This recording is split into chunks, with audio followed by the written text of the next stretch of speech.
परमात्मने नमः। यथार्थ गीता श्रीमद् भगवत गीता अथ द्वितीयो अध्यायः। प्रथम अध्याय गीता की प्रवेशिका है, जिसमें आरंभ में पथिक को प्रतीत होने वाली उलझनों का चित्रण है। लड़ने वाले संपूर्ण कौरव पांडव थे, किंतु संशय का पात्र मात्र अर्जुन है। अनुराग ही अर्जुन है। इष्ट के अनुरूप राग ही पथिक को क्षेत्र क्षेत्रज्ञ के संघर्ष के लिए प्रेरित करता है। अनुराग आरंभिक स्तर है। पूज्य महाराज जी कहते थे, सदगृहस्थ आश्रम में रहते हुए ग्लानि होने लगे, अश्रुपात होता हो, कंठ अवरुद्ध होता हो, तो समझना कि यहीं से भजन आरंभ हो गया। अनुराग में ये सब कुछ आ जाता है। उसमें धर्म, नियम, सत्संग, भाव सभी विद्यमान होंगे। अनुराग के प्रथम चरण में पारिवारिक मोह बाधक बनता है। पहले सभी चाहते हैं कि हम उस परम सत्य को प्राप्त कर लें, किंतु आगे बढ़ने पर वो देखता है कि इन मधुर संबंधों का उच्छेद करना होगा। तब हताश हो जाता है। वो पहले से जो कुछ धर्म कर्म मानकर करता था, उतने में ही संतोष करने लगता है।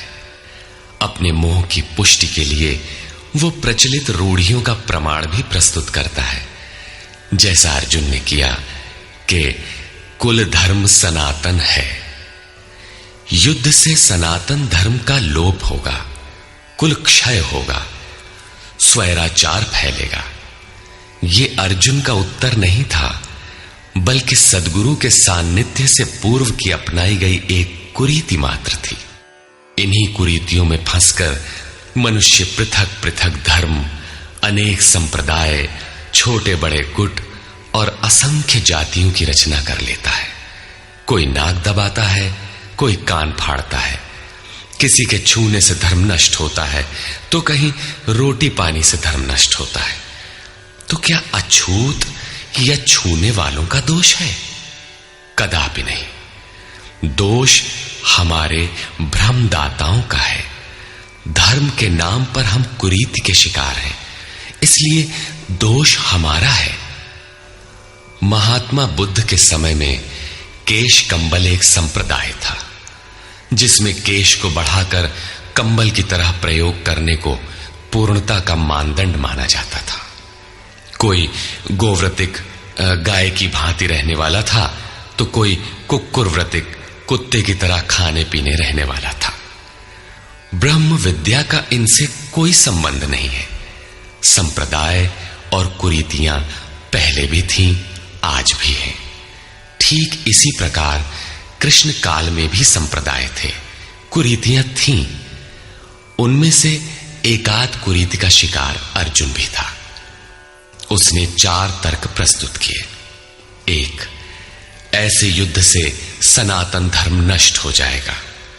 2, वर्ण संकर पैदा होगा। 3, पिंडोदक क्रिया लोप होगी। और 4, हम लोग कुलक्षय द्वारा महान पाप करने को उद्यत हुए हैं। इस पर योगेश्वर श्री कृष्ण ने कहा, अर्जुन, इस विषम स्थल में तुझे यह अज्ञान कहां से हो गया? विषम स्थल अर्थात जिसकी समता का सृष्टि में कोई स्थल है ही नहीं, पारलौकिक है लक्ष्य जिसका, उस निर्विवाद स्थल पर तुझे अज्ञान कहां से हुआ? अज्ञान क्यों? अर्जुन तो सनातन धर्म की रक्षा के लिए कटिबद्ध है। क्या सनातन धर्म की रक्षा के लिए प्राणपण से तत्पर होना अज्ञान है? श्री कृष्ण कहते हैं, हां, यह अज्ञान है। न तो संभावित पुरुषों द्वारा इसका आचरण किया गया है, न स्वर्ग ही देने वाला है, और न ये कीर्ति को ही करने वाला है। सन्मार्ग पर जो दृढ़ता पूर्वक आरूढ़ है, उसे आर्य कहते हैं। परिवार के लिए मरना मिटना यदि अज्ञान न होता, तो महापुरुष उस पर अवश्य चले होते। यदि कुल धर्म ही सत्य होता, तो स्वर्ग और कल्याण की निःश्रेणी अवश्य बनता।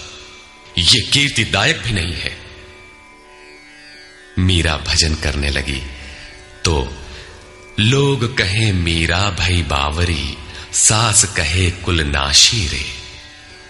जिस परिवार, कुल और मर्यादा के लिए मीरा की सास बिलख रही थी, आज उस कुलवंती सास को कोई नहीं जानता। मीरा को विश्व जानता है। ठीक इसी प्रकार परिवार के लिए जो परेशान हैं, उनकी भी कीर्ति कब तक रहेगी? जिसमें कीर्ति नहीं, कल्याण नहीं, श्रेष्ठ पुरुषों ने भूल कर भी जिसका आचरण नहीं किया, तो सिद्ध है कि वह अज्ञान है। अतः अर्जुन नपुंसकता को मत प्राप्त हो। क्या अर्जुन नपुंसक था? क्या आप पुरुष हैं? नपुंसक वो है जो पौरुष से हीन हो।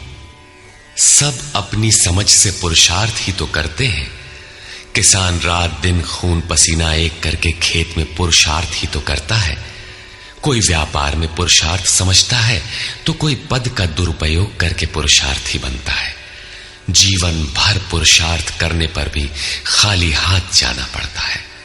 स्पष्ट है कि यह पुरुषार्थ नहीं है। शुद्ध पुरुषार्थ है आत्मदर्शन।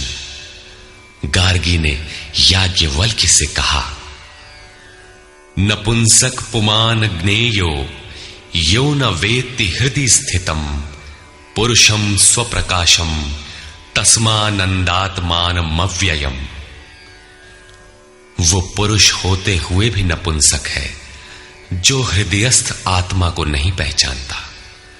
वो आत्मा ही पुरुष स्वरूप, स्वयं प्रकाश, उत्तम आनंद युक्त और अव्यक्त है। उसे पाने का प्रयास ही पौरुष है। अर्जुन, तू नपुंसकता को न प्राप्त हो, यह तेरे योग्य नहीं है। हे परम तप, हृदय की इस क्षुद्र दुर्बलता को त्याग कर युद्ध के लिए खड़ा हो। इस पर अर्जुन ने तीसरा प्रश्न प्रस्तुत किया। अहंकार का शमन करने वाले मधुसूदन, मैं रणभूमि में पितामह भीष्म और आचार्य द्रोण से किस प्रकार बाणों से युद्ध करूंगा? क्योंकि अरिसूदन वे दोनों ही पूजनीय हैं। द्वैत ही द्रोण है। प्रभु अलग हैं, हम अलग हैं। द्वैत का यह भान ही प्राप्ति की प्रेरणा का आरंभिक स्रोत है। यही द्रोणाचार्य का गुरुत्व है। भ्रम ही भीष्म है। जब तक भ्रम है तभी तक बच्चे, परिवार, रिश्तेदार सभी अपने लगते हैं। अपना लगने में भ्रम ही माध्यम है। आत्मा इन्हीं को पूज्य मानकर इनके साथ रहता है कि ये पिता हैं, दादा हैं, कुलगुरु हैं इत्यादि। साधन के पूर्ति काल में गुरु न चेला, पुरुष अकेला। न बंधुर न मित्रम गुरुर्नैव शिष्यः चिदानंद रूपः शिवोहम शिवोहम। जब चित्त उस परम आनंद में विलय हो जाता है, तब न गुरु ज्ञान दाता और न शिष्य ग्रहण करता ही रह जाता है। यही परम की स्थिति है। गुरु का गुरुत्व प्राप्त कर लेने पर गुरुत्व एक जैसा हो जाता है। श्री कृष्ण कहते हैं, अर्जुन तुम मुझ में निवास करेगा। जैसे श्री कृष्ण वैसा ही अर्जुन, और ठीक वैसा ही प्राप्ति वाला महापुरुष हो जाता है। ऐसी अवस्था में गुरु का भी विलय हो जाता है। गुरुत्व हृदय में प्रवाहित हो जाता है। अर्जुन गुरु पद की ढाल बनाकर इस संघर्ष में प्रवृत्त होने से कतराना चाहता है। वो कहता है, इन महानुभाव गुरुजनों को न मारकर मैं इस लोक में भिक्षा का अन्न भी श्रेयस्कर समझता हूं। यहां भिक्षा का अर्थ उदर पोषण के लिए भीख मांगना नहीं, बल्कि सत्पुरुषों की टूटी फूटी सेवा द्वारा उनसे कल्याण की याचना ही भिक्षा है। अन्नम ब्रह्मेति व्यजानात्। अन्न एकमात्र परमात्मा है, जिसे प्राप्त करके आत्मा सदा के लिए तृप्त हो जाता है, कभी अतृप्त नहीं रहता। हम महापुरुषों की सेवा और याचना द्वारा शनैः शनैः ब्रह्म पीयूष प्राप्त करें, किंतु ये परिवार न छूटे, यही अर्जुन के भिक्षान्न की कामना है। संसार में अधिकांश लोग ऐसा ही करते हैं। वे चाहते हैं कि पारिवारिक स्नेह संबंध न मारना पड़े और मुक्ति भी शनैः शनैः मिल जाए, किंतु चलने वाले पथिक के लिए, जिसके संस्कार इनसे ऊपर हैं, जिसमें संघर्ष की क्षमता है, स्वभाव में क्षत्रियत्व प्रवाहित है, उसके लिए इस भिक्षान्न का विधान नहीं है। स्वयं न करके याचना करना भिक्षान्न है। गौतम बुद्ध ने भी मध्यम निकाय के धम्म दायाद सुत्त में इस भिक्षान्न की आमिष दायाद कहकर उसे हेय माना है, जबकि शरीर यापन से सभी भिक्षु थे। इन गुरुजनों को मारकर मिलेगा क्या? इस लोक में रुधिर से सने अर्थ और काम के भोग ही तो भोगने को मिलेंगे। अर्जुन कदाचित सोचता था कि भजन से भौतिक सुखों की मात्रा में अभिवृद्धि होगी। इतना संघर्ष झेलने के बाद भी इस शरीर के पोषक अर्थ और काम के भोग ही तो मिलेंगे। वो पुनः तर्क देता है, ये भी निश्चित नहीं है कि वो भोग मिलेगा ही। ये भी हम नहीं जानते कि हमारे लिए क्या करना श्रेयस्कर है, क्योंकि जो कुछ हमने कहा वो अज्ञान प्रमाणित हो गया। ये भी ज्ञात नहीं है कि हम जीतेंगे अथवा वे ही जीतेंगे। जिन्हें मारकर हम जीना भी नहीं चाहते, वे ही धृतराष्ट्र के पुत्र हमारे सामने खड़े हैं। अज्ञान रूपी धृतराष्ट्र से उत्पन्न मोह इत्यादि स्वजन समुदाय मिट ही जाएंगे, तब हम जीकर ही क्या करेंगे? अर्जुन पुनः सोचता है कि जो कुछ हमने कहा कदाचित ये भी अज्ञान हो, अतः प्रार्थना करता है। कार्पण्य दोषोपहत स्वभावः पृच्छामि त्वां धर्म सम्मूढचेताः यच्छ्रेयस्यान्निश्चितं ब्रूहि तन्मे शिष्यस्तेऽहं शाधि मां त्वां प्रपन्नम्। कायरता के दोष से नष्ट स्वभाव वाला, धर्म के विषय में सर्वथा मोहित चित्त हुआ मैं आपसे पूछता हूं, जो कुछ निश्चित परम कल्याणकारी हो वो साधन मेरे लिए कहिए। यहां अर्जुन ने पूर्ण समर्पण कर दिया। अभी तक वो श्री कृष्ण को अपने स्तर का ही समझता था, अनेक विद्याओं में अपने को कुछ आगे ही मानता था। यहां उसने अपनी बागडोर श्री कृष्ण को वस्तुतः सौंप दी। सद्गुरु पूर्ति पर्यंत हृदय में रहकर साधक के साथ चलते हैं। यदि वे साथ न रहे तो साधक पार न हो। युवा कन्या के परिवार वाले जिस प्रकार शादी विवाह तक उसको संयम की शिक्षा देते हुए संभाल ले जाते हैं, ठीक उसी प्रकार सद्गुरु अपने शिष्य की अंतरात्मा से रथी होकर उसे प्रकृति की घाटियों से निकालकर पार कर देते हैं। अर्जुन निवेदन करता है कि भगवान, एक बात और है। भूमि पर निष्कंटक धन धान्य संपन्न राज्य को और देवताओं के स्वामीपन इंद्र पद को पाकर भी मैं उस उपाय को नहीं देखता जो मेरी इंद्रियों को सुखाने वाले शोक को दूर कर सके। जब शोक बना ही है तो ये सब लेकर ही मैं क्या करूंगा? यदि इतना ही मिलना है तो क्षमा करें। अर्जुन ने सोचा, अब इसके आगे बतावेंगे भी क्या? संजय उवाच। एवमुक्त्वा ऋषिकेशं गुडाकेशः परन्तप न योत्स्यैति गोविन्दम् उक्त्वा तूष्णीं बभूवः।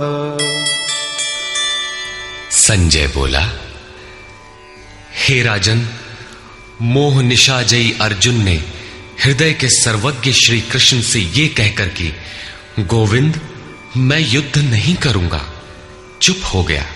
अभी तक अर्जुन की दृष्टि पौराणिक है, जिसमें कर्म कांडों के साथ भोगों की उपलब्धि का विधान है, जिसमें स्वर्ग ही सब कुछ माना जाता है। जिस पर श्री कृष्ण प्रकाश डालेंगे कि ये विचारधारा भी गलत है। उसके उपरांत हे भरतवंशी धृतराष्ट्र, अंतर्यामी योगेश्वर श्री कृष्ण ने दोनों सेनाओं के बीच में उस शोक युक्त अर्जुन को हंसते हुए से ये वचन कहा। श्री भगवान उवाच। अशोचानन्वशोचस्त्वं प्रज्ञावादांश्च भाषसे गतासु न गतासूश्च नानुशोचन्ति पंडिताः। अर्जुन, तू न शोक करने योग्यों के लिए शोक करता है और पंडितों के से वचन कहता है, किंतु बुद्धि संपन्न पंडित जन जिनके प्राण चले गए हैं उनके लिए तथा जिनके प्राण नहीं गए हैं उनके लिए भी शोक नहीं करते। तू पंडितों जैसी बातें भर करता है, वस्तुतः ज्ञाता है नहीं। क्योंकि न तो ऐसा ही है कि मैं अर्थात सद्गुरु किसी काल में नहीं था, अथवा तू अनुरागी अधिकारी अथवा जनाधिपाह राजा लोग अर्थात राजसी वृत्ति में पाए जाने वाला अहम नहीं था, और न ऐसा ही है कि आगे हम सब नहीं रहेंगे। सद्गुरु सदैव रहता है, अनुरागी सदैव रहते हैं। यहां योगेश्वर ने योग की अनादिता पर प्रकाश डालते हुए भविष्य में भी उसकी विद्यमानता पर बल दिया। मरने वालों के लिए शोक न करने के लिए कारण बताते हुए उन्होंने कहा, देहिनोऽस्मिन् यथा देहे कौमारं यौवनं जरा तथा देहांतर प्राप्तिः धीरस्तत्र न मुह्यति। जैसे जीवात्मा की इस देह में कुमार, युवा और वृद्ध अवस्था होती है, वैसे ही अन्य अन्य शरीर प्राप्ति। इसलिए धीर पुरुष मोहित नहीं होता है।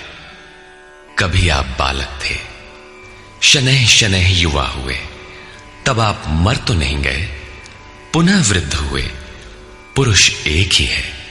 उसी प्रकार लेश मात्र भी दरार नए देह की प्राप्ति पर नहीं पड़ती। कलेवर का यह परिवर्तन तब तक चलेगा जब तक परिवर्तन से परे वस्तु नहीं मिल जाती। हे कुंती पुत्र, सुख दुख, सर्दी और गर्मी को देने वाले इंद्रियों और विषयों के संयोग तो अनित्य हैं, क्षण भंगुर हैं। अतः भरतवंशी अर्जुन, तू इसका त्याग कर। अर्जुन इंद्रिय और विषय के संयोग जन्य सुख का स्मरण करके ही विकल था। कुल धर्म, कुल गुरुओं की पूज्यता इत्यादि इंद्रियों के लगाव के अंतर्गत है। ये क्षणिक हैं, झूठे हैं, नाशवान हैं। विषयों का संयोग न सदैव मिलेगा और न सदैव इंद्रियों में क्षमता ही रहेगी। अतः अर्जुन, तू इनका त्याग कर, सहन कर। क्यों? क्या हिमालय की लड़ाई थी जो अर्जुन सर्दी सहन करता? अथवा क्या ये रेगिस्तान की लड़ाई है जहां अर्जुन गर्मी सहन करे? कुरुक्षेत्र जैसा कि लोग बाहर बताते हैं समशीतोष्ण स्थली है। कुल 18 दिन तो लड़ाई हुई, इतने में कहां जाड़ा गर्मी बीत गई। वस्तुतः सर्दी गर्मी, दुख सुख, मान अपमान का सहन करना एक योगी पर निर्भर करता है। यह हृदय देश की लड़ाई का चित्रण है। बाहर युद्ध के लिए गीता नहीं कहती। यह क्षेत्र क्षेत्रज्ञ का संघर्ष है, जिसमें आसुरी संपद का सर्वथा शमन कर परमात्मा में स्थिति दिलाकर दैवी संपद भी शांत हो जाती है। जब विकार है ही नहीं तो सजातीय प्रवृत्तियां किस पर आक्रमण करें? अतः पूर्णत्व के साथ वे भी शांत हो जाती हैं, इससे पहले नहीं। गीता अंतरदेश की लड़ाई का चित्रण है। इस त्याग से मिलेगा क्या? इससे लाभ क्या है? इस पर श्री कृष्ण कहते हैं, क्योंकि हे पुरुष श्रेष्ठ, दुख सुख को समान समझने वाले जिस धीर पुरुष को इंद्रियों और विषयों के संयोग व्यथित नहीं कर पाते, वो मृत्यु से परे अमृत तत्व की प्राप्ति के योग्य हो जाता है। यहां श्री कृष्ण ने एक उपलब्धि अमृत की चर्चा की। अर्जुन सोचता था कि युद्ध के परिणाम में स्वर्ग मिलेगा या पृथ्वी, किंतु श्री कृष्ण कहते हैं कि न स्वर्ग मिलेगा और न पृथ्वी, बल्कि अमृत मिलेगा। अमृत क्या है? नासतो विद्यते भावो ना भावो विद्यते सतः उभयोरपि दृष्टोऽन्तः त्वनयोस्तत्त्वदर्शिभिः। अर्जुन, असत वस्तु का अस्तित्व नहीं है, वो है ही नहीं, उसे रोका नहीं जा सकता, और सत्य का तीनों काल में अभाव नहीं है, उसे मिटाया नहीं जा सकता। अर्जुन ने पूछा, क्या भगवान होने के नाते आप कहते हैं? श्री कृष्ण ने बताया, मैं तो कहता ही हूं। इन दोनों का यह अंतर हमारे साथ साथ तत्वदर्शियों द्वारा भी देखा गया है। श्री कृष्ण ने वही सत्य दोहराया जो तत्वदर्शियों ने कभी देख लिया था। श्री कृष्ण भी एक तत्वदर्शी महापुरुष थे। परम तत्व परमात्मा का प्रत्यक्ष दर्शन करके उसमें स्थिति वाले तत्वदर्शी कहलाते हैं। सत और असत हैं क्या? इस पर कहते हैं, अविनाशी तु तद्विद्धि येन सर्वमिदं ततम् विनाशमव्ययस्यास्य न कश्चित् कर्तुमर्हति। नाश रहित तो वो है जिससे ये संपूर्ण जगत व्याप्त है। इस अव्ययस्य अविनाशी का विनाश करने में कोई समर्थ नहीं है। किंतु इस अविनाशी अमृत का नाम क्या है? वो है कौन? अन्तवन्त इमे देहा नित्यस्योक्ताः शरीरिणः अनाशिनो प्रमेयस्य तस्माद्युध्यस्व भारत। अविनाशी, अप्रमेय, नित्य स्वरूप आत्मा के ये सभी शरीर नाशवान कहे गए हैं। इसलिए भरतवंशी अर्जुन, तू युद्ध कर। आत्मा ही अमृत है, आत्मा ही अविनाशी है जिसका तीनों कालों में नाश नहीं होता। आत्मा ही सत है, शरीर नाशवान है, यही असत है जिसका तीनों कालों में अस्तित्व नहीं है। शरीर नाशवान है, इसलिए तू युद्ध कर। इस आदेश से यह स्पष्ट नहीं होता कि अर्जुन केवल कौरवों को मारे। पांडव पक्ष में भी तो शरीर ही खड़े थे। क्या पांडव के शरीर अविनाशी थे? यदि शरीर नाशवान है तो श्री कृष्ण किसकी रक्षा में खड़े थे? क्या अर्जुन कोई शरीरधारी था? शरीर जो असत है, जिसका अस्तित्व नहीं है, जिसे रोका नहीं जा सकता, क्या श्री कृष्ण उस शरीर की रक्षा में खड़े हैं? यदि ऐसा है तो वे भी अविवेकी और मूढ़ हैं, क्योंकि आगे श्री कृष्ण स्वयं कहते हैं कि जो केवल शरीर के लिए ही पचता है, श्रम करता है, वो अविवेकी और मूढ़ बुद्धि है। वो पापायु पुरुष व्यर्थ ही जीता है। अंततः अर्जुन कौन था? वस्तुतः अनुराग ही अर्जुन है। अनुरागी के लिए इष्ट सदैव रथी बनकर साथ में रहते हैं, सखा की भांति उसका मार्गदर्शन करते हैं। आप शरीर नहीं है। शरीर तो आवरण है, रहने का मकान है। उसमें रहने वाला अनुराग पूरित आत्मा है। भौतिक युद्ध, मारने काटने से शरीरों का अंत नहीं होता। यह शरीर छूटेगा तो आत्मा दूसरा शरीर धारण कर लेगा।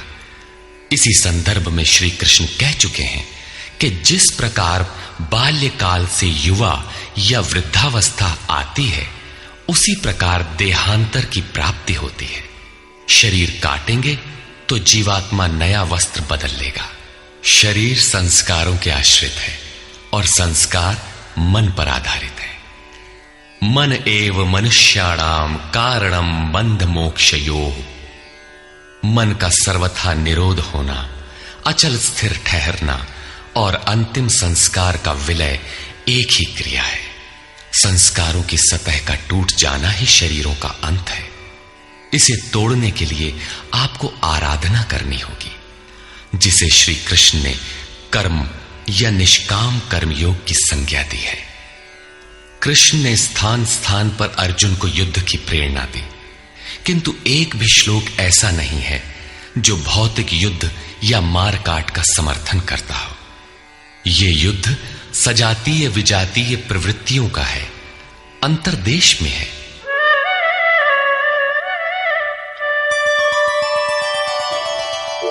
य एनं वेत्ति हन्तारम् यश्चैनं मन्यते हतम् उभौ तौ न विजानीतो नायं हन्ति न हन्यते। जो इस आत्मा को मारने वाला मानता है तथा जो इस आत्मा को मरा हुआ समझता है, वे दोनों ही आत्मा को नहीं जानते, क्योंकि ये आत्मा न तो मारता है और न मारा ही जाता है। पुनः इसी पर बल देते हैं। न जायते म्रियते वा कदाचिन् नायं भूत्वा भविता वा न भूयः अजो नित्यः शाश्वतोऽयं पुराणो न हन्यते हन्यमाने शरीरे। ये आत्मा किसी काल में न तो जन्मता है और न मरता है, क्योंकि ये वस्त्र ही तो बदलता है।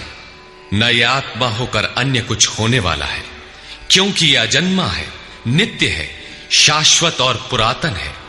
शरीर के नाश होने पर भी उसका नाश नहीं होता। आत्मा ही सत्य है, आत्मा ही पुरातन है, आत्मा ही शाश्वत और सनातन है। आप कौन है? सनातन धर्म के अनुयायी। सनातन कौन है? आत्मा। आप आत्मा के अनुयायी हैं। आत्मा, परमात्मा और ब्रह्म एक दूसरे के पर्याय हैं। आप कौन है? शाश्वत धर्म के उपासक। शाश्वत कौन है? आत्मा। अर्थात हम आप आत्मा के उपासक हैं। यदि आप आत्मिक पथ को नहीं जानते तो आपके पास शाश्वत सनातन नाम की कोई वस्तु नहीं है। उसके लिए आप आहें भरते हैं तो प्रत्याशी अवश्य है, किंतु सनातन धर्मी नहीं है। सनातन धर्म के नाम पर किसी कुरीति के शिकार हैं। देश विदेश में मानव मात्र में आत्मा एक ही जैसा है। इसलिए विश्व में कहीं भी कोई आत्मा की स्थिति दिलाने वाली क्रिया जानता है और उस पर चलने के लिए प्रयत्नशील है, तो वो सनातन धर्मी है, चाहे वो अपने को ईसाई, मुसलमान, यहूदी या कुछ भी क्यों न कह ले। वेदा विनाशिनं नित्यं य एनमजमव्ययम् कथं स पुरुषः पार्थ कं घातयति हन्तिकम्। पार्थिव शरीर को रथ बनाकर ब्रह्म रूपी लक्ष्य पर अचूक निशाना लगाने वाला पृथा पुत्र अर्जुन, जो पुरुष इस आत्मा को नाश रहित, नित्य, अजन्मा और अव्यक्त जानता है, वो पुरुष कैसे किसी को मरवाता है और कैसे किसी को मारता है। अविनाशी का विनाश असंभव है। अजन्मा जन्म नहीं लेता, अतः शरीर के लिए शोक नहीं करना चाहिए। इसी को उदाहरण से स्पष्ट करते हैं।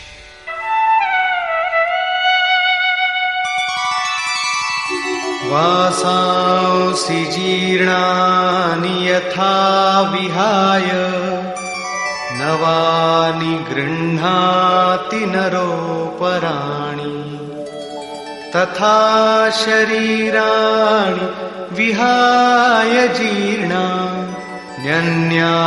संयाति नवानि देहि। जैसे मनुष्य जीर्णानि वासांसि जीर्ण शीर्ण पुराने वस्त्रों को त्याग कर नए वस्त्रों को ग्रहण करता है, ठीक वैसे ही ये जीवात्मा पुराने शरीरों को त्याग कर दूसरे नए शरीरों को धारण करता है। जीर्ण होने पर ही नया शरीर धारण करना है तो शिशु क्यों मर जाते हैं? ये वस्त्र तो और विकसित होना चाहिए। वस्तुतः ये शरीर संस्कारों पर आधारित है। जब संस्कार जीर्ण होते हैं तो शरीर छूट जाता है। यदि संस्कार 2 दिन का है तो दूसरे दिन ही शरीर जीर्ण हो गया। इसके बाद मनुष्य एक श्वास भी अधिक नहीं जीता। संस्कार ही शरीर है। आत्मा संस्कारों के अनुसार नया शरीर धारण कर लेता है। अथा खलु ऋतुमयः पुरुषः यथा इहैव तथैव प्रेत्य भवति कृतं लोकम पुरुषोऽभिजायते। अर्थात ये पुरुष निश्चय ही संकल्पमय है। इस लोक में पुरुष जैसा निश्चय वाला होता है वैसा ही यहां से मरकर जाने पर होता है। अपने संकल्प से बनाए हुए शरीरों में पुरुष उत्पन्न होता है। इस प्रकार मृत्यु शरीर का परिवर्तन मात्र है। आत्मा नहीं मरता, पुनः इसकी अजरता अमरता पर बल देते हैं।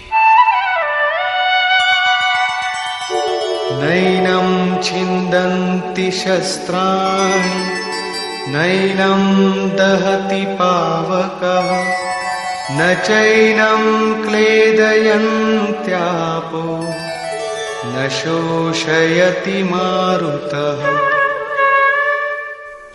अर्जुन, इस आत्मा को शस्त्रादि नहीं काटते, अग्नि इसे जला नहीं सकता, जल इसे गीला नहीं कर सकता और न वायु इसे सुखा ही सकता है।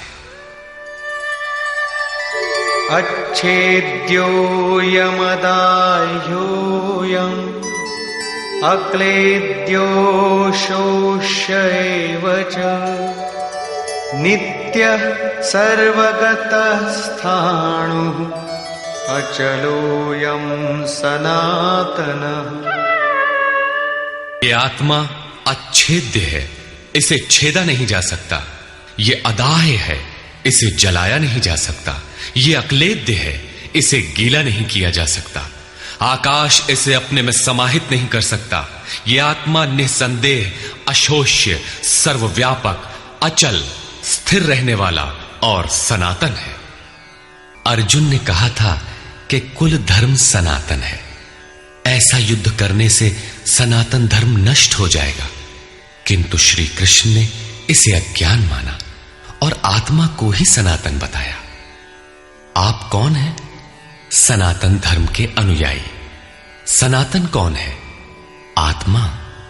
यदि आप आत्मा पर्यंत दूरी तय करने वाली विधि विशेष से अवगत नहीं हैं, तो आप सनातन धर्म नहीं जानते। इसका कुपरिणाम सांप्रदायिकता में फंसे धर्म भीरू लोगों को भोगना पड़ रहा है। जब मैटर क्षेत्र में पैदा होने वाली कोई वस्तु इस सनातन का स्पर्श नहीं कर सकती, तो छूने खाने से सनातन धर्म नष्ट कैसे हो सकता है? यह धर्म नहीं, एक कुरीति परिस्थिति थी जिससे भारत में सांप्रदायिक वैमनस्य बढ़ा और राष्ट्रीय एकता की आज भी समस्या बनी हुई है। धर्म की शरण हम क्यों जाते हैं? क्योंकि हम मरण धर्मा हैं और धर्म कोई ठोस चीज है जिसकी शरण जाकर हम भी अमर हो जाएं। हम तो मारने से मरेंगे और ये धर्म केवल छूने और खाने से मर जाएगा, तो हमारी क्या रक्षा करेगा? धर्म तो आपकी रक्षा करता है, आपसे शक्तिशाली है। आप तलवार से मरेंगे और धर्म वो छूने से नष्ट हो गया।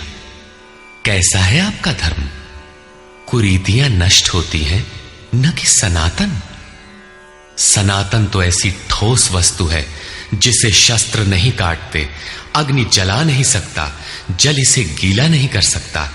खान पान तो दूर, प्रकृति में उत्पन्न कोई वस्तु उसका स्पर्श भी नहीं कर पाती, तो वो सनातन नष्ट कैसे हो गया?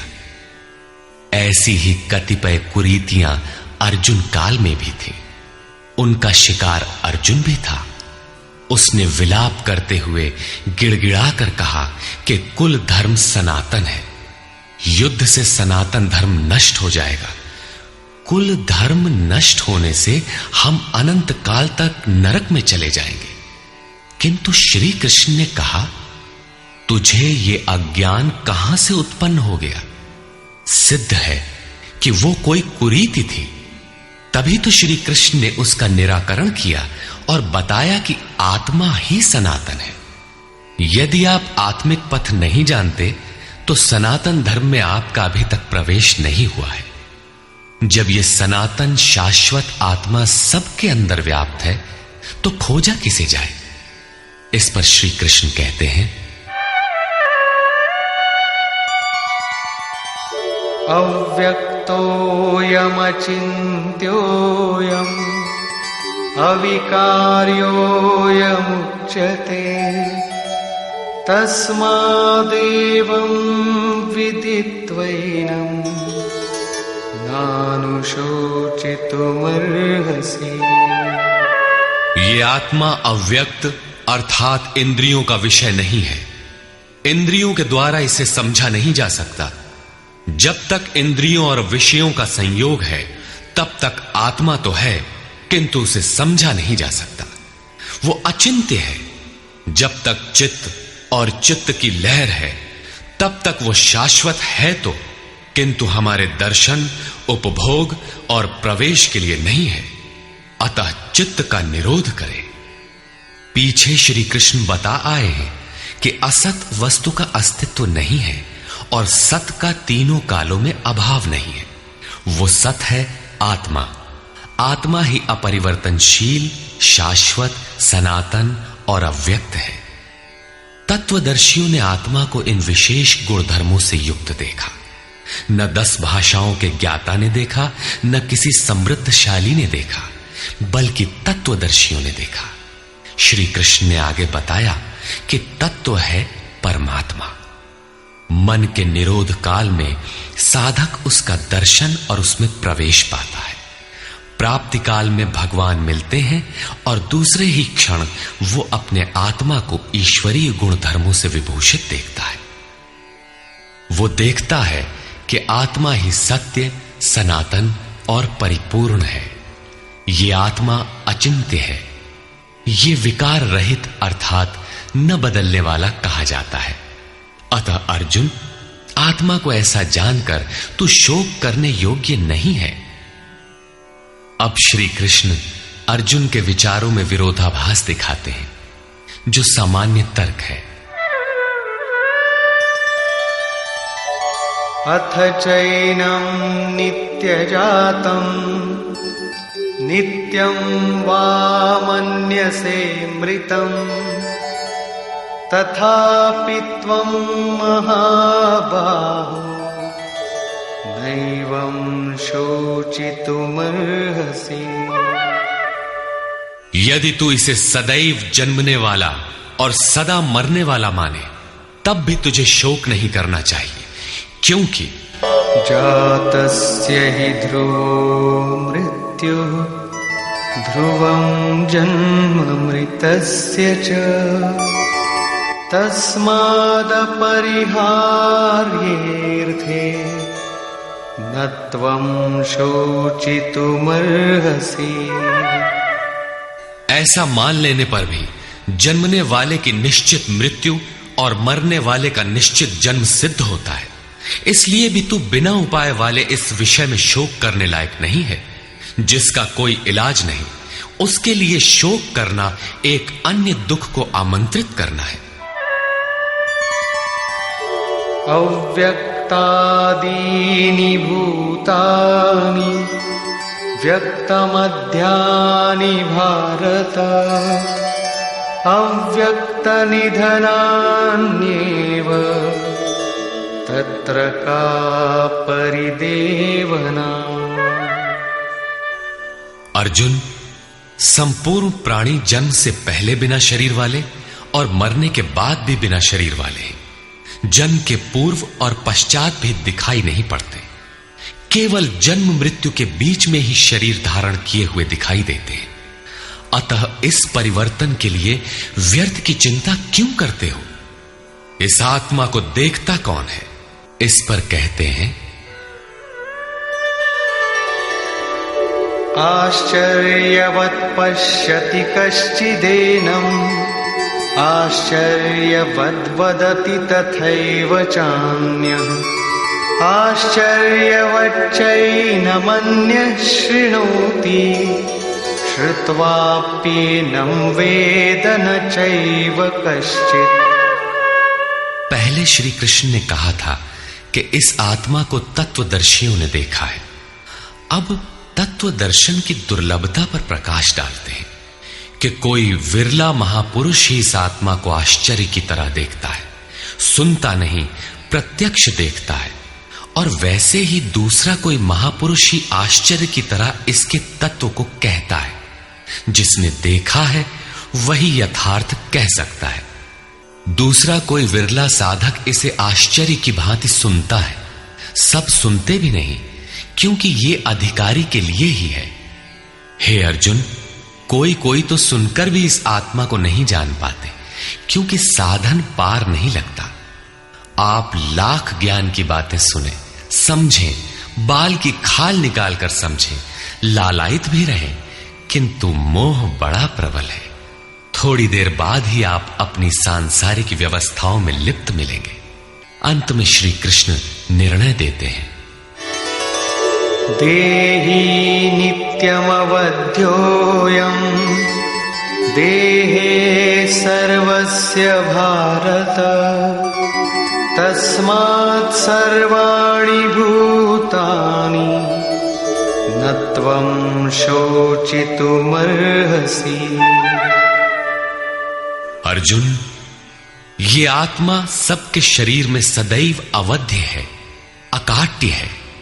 इसलिए संपूर्ण भूत प्राणियों के लिए तो शोक करने योग्य नहीं है। आत्मा ही सनातन है।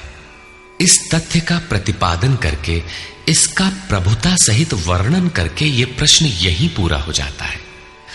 अब प्रश्न खड़ा होता है कि इसकी प्राप्ति कैसे हो। संपूर्ण गीता में इसके लिए दो ही मार्ग हैं।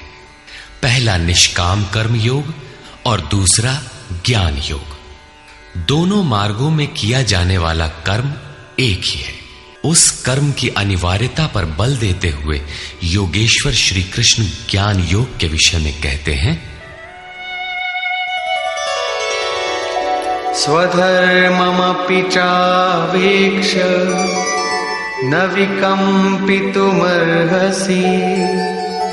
धर्म्याद्धियुद्धा श्रेयोऽन्यत् क्षत्रियस्य न विद्यते।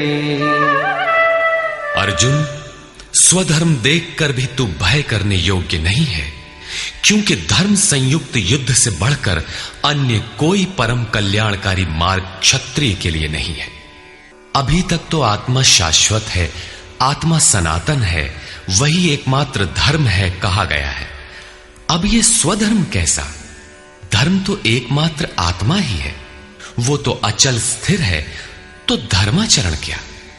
किंतु इस आत्म पथ में प्रवृत्त होने की क्षमता हर व्यक्ति की अलग अलग होती है।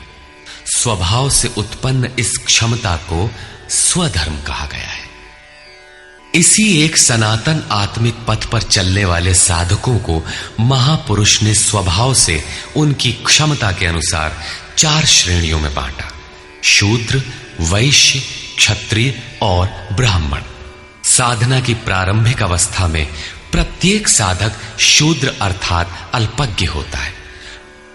घंटों भजन में बैठने पर वो 10 मिनट भी अपने पक्ष में नहीं पाता। वो प्रकृति के माया जाल को काट नहीं पाता। इस अवस्था में महापुरुष की सेवा से उसके स्वभाव में सद्गुण आते हैं। वो वैश्य श्रेणी का साधक बन जाता है। आत्मिक संपत्ति ही स्थिर संपत्ति है। इसका वो शनैः शनैः संग्रह और गोपालन अर्थात इंद्रियों की सुरक्षा करने में सक्षम हो जाता है। काम, क्रोध इत्यादि से इंद्रियों की हिंसा होती है तथा विवेक, वैराग्य से इनकी सुरक्षा होती है, किंतु प्रकृति को निर्बीज करने की क्षमता उसमें नहीं होती। क्रमशः उन्नति करते करते साधक के अंतःकरण में तीनों गुणों को काटने की क्षमता अर्थात क्षत्रियत्व आ जाता है। इसी स्तर पर प्रकृति और उसके विकारों को नाश करने की क्षमता आ जाती है। इसलिए युद्ध यहीं से आरंभ होता है। क्रमशः साधन करके साधक ब्राह्मणत्व की श्रेणी में बदल जाता है। इस समय मन का शमन, इंद्रियों का दमन, धारावाही चिंतन, सरलता, अनुभव, ज्ञान इत्यादि लक्षण साधक में स्वाभाविक प्रवाहित होते हैं। इन्हीं के अनुष्ठान से चलकर क्रमशः वो ब्रह्म में प्रवेश पा जाता है, जहां वो ब्राह्मण भी नहीं रह जाता। विदेह राजा जनक की सभा में महर्षि याज्ञवल्क्य ने चाक्रायण, उशस्ति, कहोल, आरुणि, उद्यालक और गार्गी के प्रश्नों का समाधान करते हुए बताया कि आत्म साक्षात्कार का पूर्णतया संपादन करने वाला ही ब्राह्मण होता है। यह आत्मा ही लोक परलोक और समस्त प्राणियों को भीतर से नियमित करता है। सूर्य, चंद्रमा, पृथ्वी, जल, वायु, अग्नि, तारागण, अंतरिक्ष, आकाश एवं प्रत्येक क्षण इस आत्मा के ही प्रशासन में है। ये तुम्हारा आत्मा अंतर्यामी अमृत है। आत्मा अक्षर है, इससे भिन्न सब नाशवान है। जो कोई इसी लोक में इस अक्षर को न जानकर हवन करता है, तप करता है, हजारों वर्षों तक यज्ञ करता है, उसका ये सब कर्म नाशवान है। जो कोई भी इस अक्षर को जाने बिना इस लोक से मरकर जाता है, वो दयनीय है, कृपण है, और जो इस अक्षर को जानकर इस लोक से मरकर जाता है, वो ब्राह्मण है। अर्जुन क्षत्रिय श्रेणी का साधक है। श्री कृष्ण कहते हैं कि क्षत्रिय श्रेणी के साधक के लिए युद्ध के अतिरिक्त कोई कल्याणकारक रास्ता है ही नहीं। प्रश्न उठता है कि क्षत्रिय है क्या? प्रायः लोग इसका आशय समाज में जन्मना उत्पन्न ब्राह्मण, क्षत्रिय, वैश्य, शूद्र जातियों से लेते हैं। इन्हें ही 4 वर्ण मान लिया जाता है, किंतु नहीं। शास्त्रकार ने स्वयं बताया है कि क्षत्रिय क्या है, वर्ण क्या है। यहां उन्होंने केवल क्षत्रिय का नाम लिया और आगे 18वें अध्याय तक इस प्रश्न का समाधान प्रस्तुत किया कि वस्तुतः ये वर्ण हैं क्या और कैसे इनमें परिवर्तन होता है। श्री कृष्ण ने कहा, चातुर्वर्ण्यम मया सृष्टम। 4 वर्णों की सृष्टि मैंने की, तो क्या मनुष्यों को बांटा? श्री कृष्ण कहते हैं कि नहीं, गुण कर्म विभागशः, गुणों के माध्यम से कर्म को 4 भागों में बांटा। यह देखना है कि वो कर्म क्या है जिसे बांटा गया। गुण परिवर्तनशील है। साधना की उचित प्रक्रिया द्वारा तामसी से राजसी और राजसी से सात्विक गुणों में प्रवेश मिलता जाता है। अंततः ब्राह्मण स्वभाव बन जाता है। उस समय ब्रह्म में प्रवेश दिला देने वाली सारी योग्यताएं उस साधक में रहती हैं। वर्ण संबंधी प्रश्न यहां से आरंभ होकर 18वें अध्याय में जाकर पूर्ण होता है। श्री कृष्ण की मान्यता है, श्रेयान् स्वधर्मो विगुणः परधर्मात् स्वनुष्ठितात्। स्वभाव से उत्पन्न इस धर्म में प्रवृत्त होने की क्षमता जिस स्तर की हो, भले ही वो गुण रहित शूद्र श्रेणी की हो, तब भी परम कल्याण करती है, क्योंकि आप क्रमशः वहीं से उत्थान करते हैं। उससे ऊपर वालों की नकल करके साधक नष्ट हो जाता है। अर्जुन क्षत्रिय श्रेणी का साधक था, इसलिए श्री कृष्ण कहते हैं कि अर्जुन, अपने स्वभाव से उत्पन्न योग्यता को देखकर, इस युद्ध में प्रवृत्त होने की अपनी क्षमता को देखकर भी तू भय करने योग्य नहीं है। इससे बढ़कर दूसरा कोई कल्याणकारी कार्य क्षत्रिय के लिए नहीं। इसी पर प्रकाश डालते हुए पुनः योगेश्वर कहते हैं, यदृच्छया चोपपन्नम स्वर्गद्वारमपावृतम् सुखिनः क्षत्रियाः पार्थ लभन्ते युद्धमीदृशम्। पार्थिव शरीर को ही रथ बनाकर अचूक लक्ष्य वेदी अर्जुन, स्वतः प्राप्त स्वर्ग के खुले हुए द्वार रूपी इस युद्ध को भाग्यवान क्षत्रिय ही प्राप्त करते हैं। क्षत्रिय श्रेणी के साधक में तीनों गुणों को काट देने की क्षमता रहती है। उसके लिए स्वर्ग का द्वार खुला है, क्योंकि उसमें दैवी संपद पूर्णता अर्जित रहती है। स्वर में विचरने की उसमें क्षमता रहती है। यही खुला हुआ स्वर्ग का द्वार है। क्षेत्र क्षेत्रज्ञ के इस युद्ध को भाग्यवान क्षत्रिय ही पाते हैं, क्योंकि उनमें ही इस संघर्ष की क्षमता है। दुनिया में लड़ाइयां होती हैं, विश्व सिमट कर लड़ता है, प्रत्येक जाति लड़ती है, किंतु शाश्वत विजय जीतने वाले को भी नहीं मिलती। ये तो बदले हैं।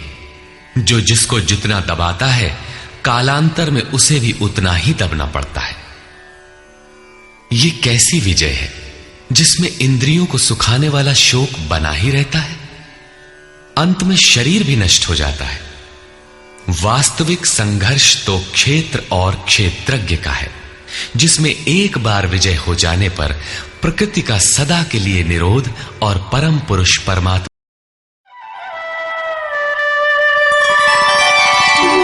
अथ चेत्त्वमिमं धर्म्यं संग्रामं न करिष्यसि ततः स्वधर्मं कीर्तिं च हित्वा पापमवाप्स्यसि। और यदि तू इस धर्मयुक्त संग्राम अर्थात शाश्वत सनातन परम धर्म परमात्मा में प्रवेश दिलाने वाला धर्म युद्ध नहीं करेगा, तो स्वधर्म अर्थात स्वभाव से उत्पन्न संघर्ष करने की क्षमता, क्रिया में प्रवृत्त होने की क्षमता को खोकर पाप अर्थात आवागमन और अपकीर्ति को प्राप्त होगा। अपकीर्ति पर प्रकाश डालते हैं। अकीर्तिं चापि भूतानि कथयिष्यन्ति ते व्ययाम् संभावितस्य चाकीर्ति मरणादतिरिच्यते। सब लोग बहुत काल तक तेरी अपकीर्ति का कथन करेंगे। आज भी पदच्युत होने वाले महात्माओं में विश्वामित्र, पाराशर, निमि, श्रृंगी इत्यादि की गणना होती है। बहुत से साधक अपने धर्म पर विचार करते हैं, सोचते हैं कि लोग हमें क्या कहेंगे। ऐसा भाव भी साधना में सहायक होता है। इससे साधना में लगे रहने की प्रेरणा मिलती है। कुछ दूरी तक यह भाव भी साथ देता है। माननीय पुरुषों के लिए अपकीर्ति मरण से भी बढ़कर होती है। भयाद्रणादुपरतम् मौस्यन्ते त्वां महारथाः येषां च त्वं बहुमतो भूत्वा यास्यसि लाघवम्। जिन महारथियों की निगाह में तू बहुत माननीय होकर अब तुच्छता को प्राप्त होगा, वे महारथी लोग तुझे भय के कारण युद्ध से उपराम हुआ मानेंगे। महारथी कौन? इस पथ पर महान परिश्रम से आगे बढ़ने वाले साधक महारथी हैं। इसी प्रकार इतने ही परिश्रम से अविद्या की ओर खींचने वाले काम, क्रोध, लोभ, मोहादि भी महारथी हैं, जो तुझे बहुत सम्मान देते थे कि साधक प्रशंसनीय है। तुम उनकी निगाह से गिर जाओगे। इतना ही नहीं, बल्कि अवाच्य वादांश्च बहून् वदिष्यन्ति तवाहिताः निन्दन्तस्तव सामर्थ्यम् ततो दुःखतरं नु किम्। वैरी लोग तेरे पराक्रम की निंदा करते हुए बहुत से न कहने योग्य वचनों को कहेंगे। एक दोष आता है तो चारों ओर से निंदा और बुराइयों की झड़ी लग जाती है।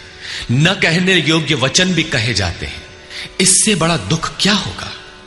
अतः अतो वा प्राप्स्यसि स्वर्गम् जित्वा वा भोक्ष्यसे महीम् तस्मादुत्तिष्ठ कौन्तेय युद्धाय कृतनिश्चयः।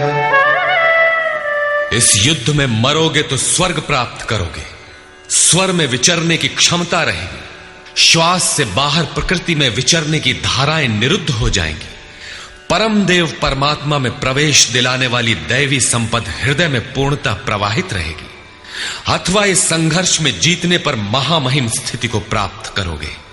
इसलिए अर्जुन, युद्ध के लिए निश्चय करके खड़ा हो। प्रायः लोग इस श्लोक के अर्थ में समझते हैं कि इस युद्ध में मरोगे तो स्वर्ग जाओगे और जीतोगे तो पृथ्वी का भोग भोगोगे। किंतु आपको स्मरण होगा, अर्जुन कह चुका है, भगवान पृथ्वी ही नहीं अपितु त्रैलोक्य के साम्राज्य और देवताओं के स्वामीपन अर्थात इंद्र पद प्राप्त होने पर भी मैं उस उपाय को नहीं देखता जो इंद्रियों को सुखाने वाले मेरे शोक को दूर कर सके। यदि इतना ही मिलना है तो गोविंद, मैं युद्ध कदापि नहीं करूंगा।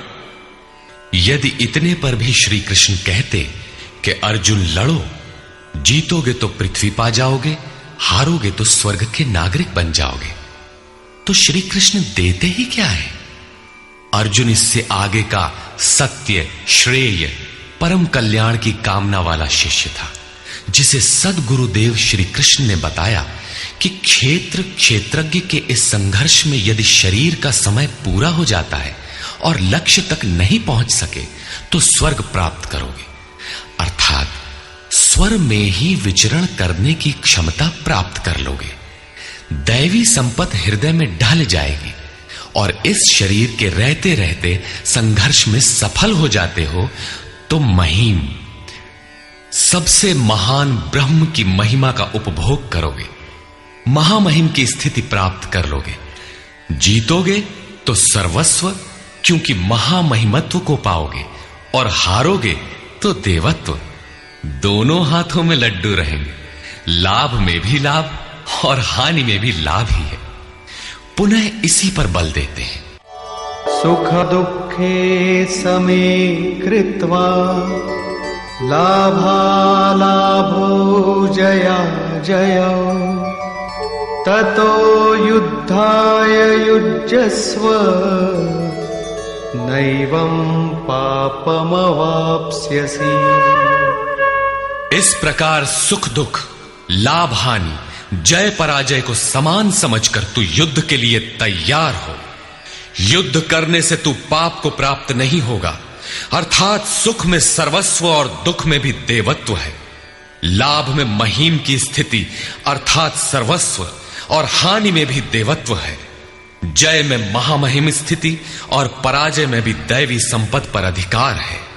इस प्रकार अपने लाभ हानि को भली प्रकार स्वयं समझकर तू युद्ध के लिए तैयार हो। लड़ने में ही दोनों वस्तुएं हैं, लड़ोगे तो पाप अर्थात आवागमन को प्राप्त नहीं होगे, अतः तू युद्ध के लिए तैयार हो। एषा ते विहिता सांख्ये बुद्धिर्योगे त्विमां शृणु बुद्ध्या युक्तो यया पार्थ कर्मबन्धं प्रहास्यसि। पार्थ, ये बुद्धि तेरे लिए ज्ञान योग के विषय में कही गई है। कौन सी बुद्धि? यही कि युद्ध कर।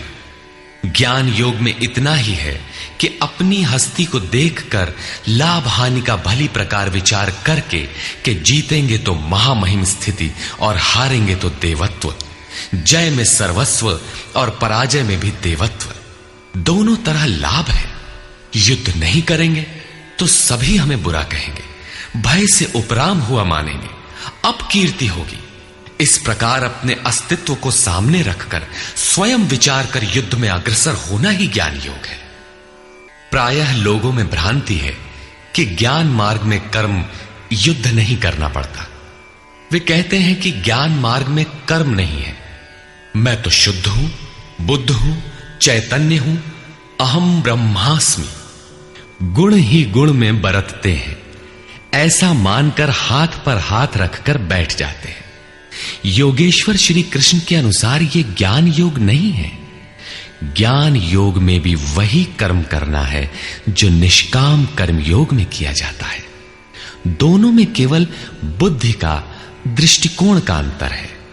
ज्ञान मार्गी अपनी स्थिति समझकर अपने पर निर्भर होकर कर्म करता है, जबकि निष्काम कर्मयोगी इष्ट के आश्रित होकर कर्म करता है।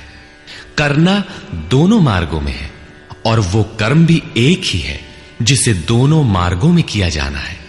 केवल कर्म करने के दृष्टिकोण दो हैं। अर्जुन, इसी बुद्धि को अब तू कर्म योग के विषय में सुन, जिससे युक्त हुआ तू कर्मों के बंधन का अच्छी तरह नाश करेगा। यहां श्री कृष्ण ने कर्म का नाम पहली बार लिया, लेकिन यह नहीं बताया कि कर्म है क्या।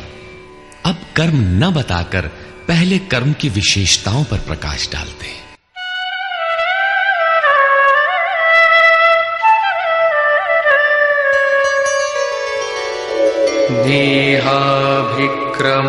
नेहाभिक्रमनाशोऽस्ति प्रत्यवायो न विद्यते स्वल्पमप्यस्य धर्मस्य त्रायते महतो भयात्।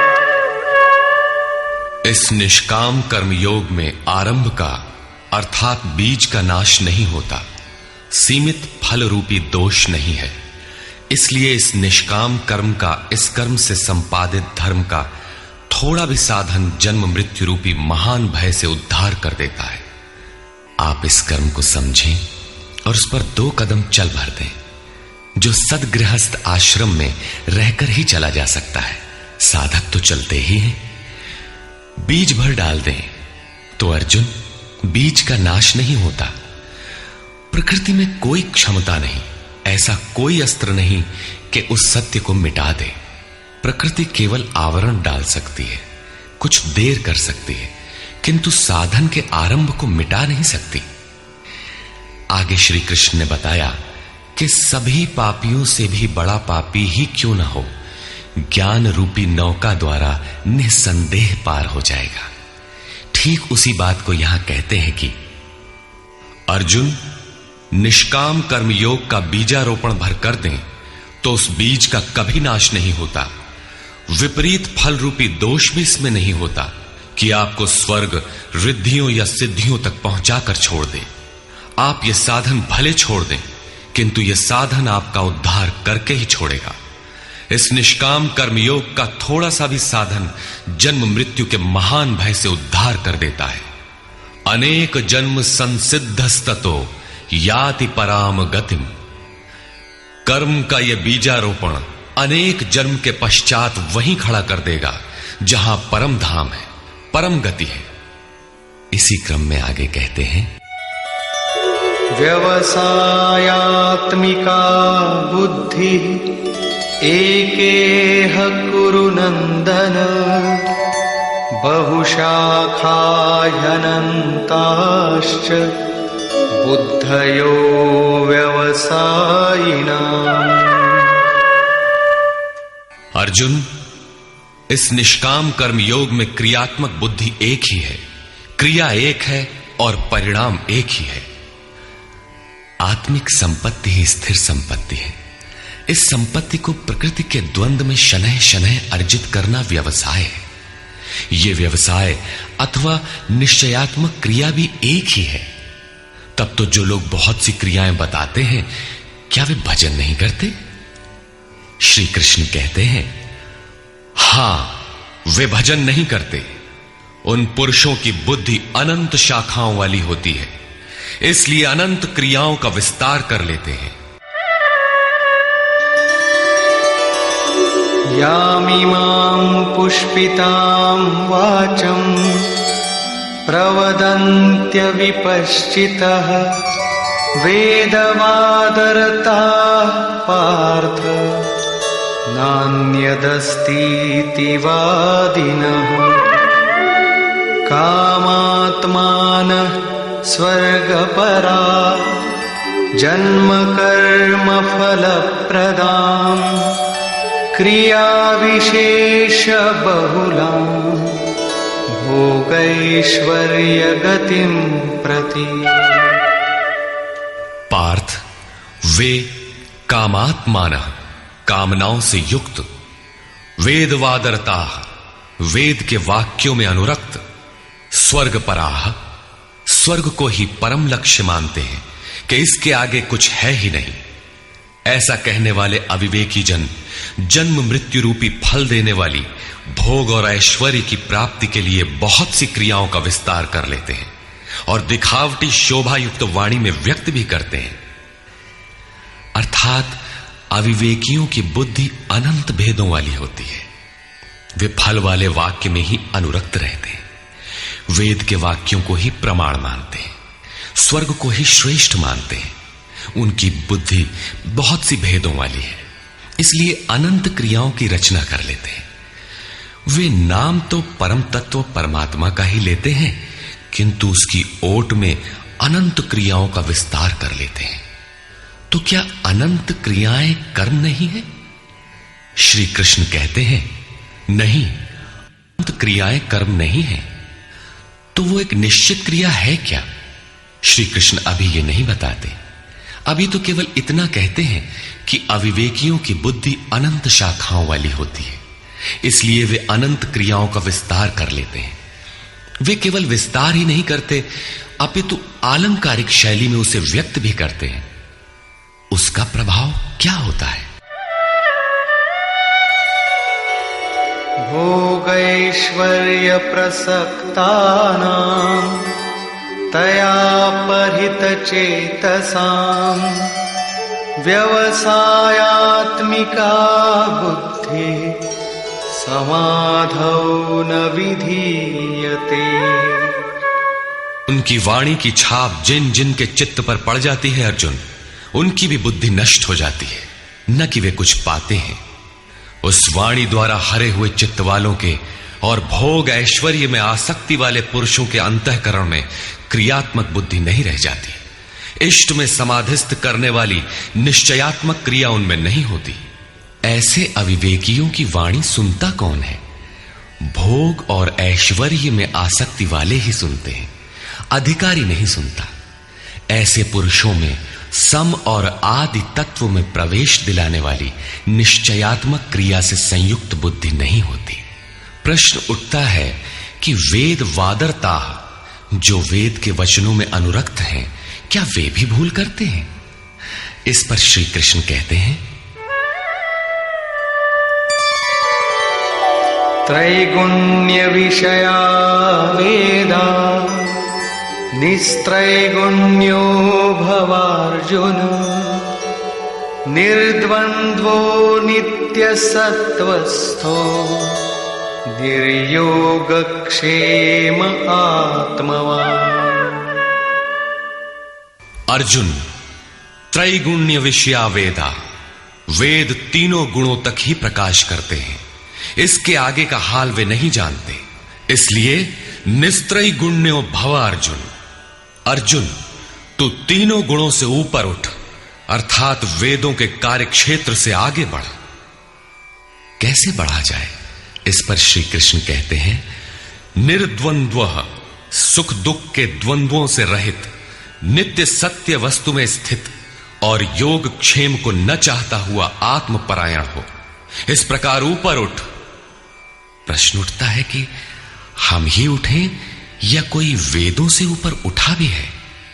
श्री कृष्ण बताते हैं कि आगे जो भी उठता है ब्रह्म को जानता है, और जो ब्रह्म को जानता है वो विप्र है।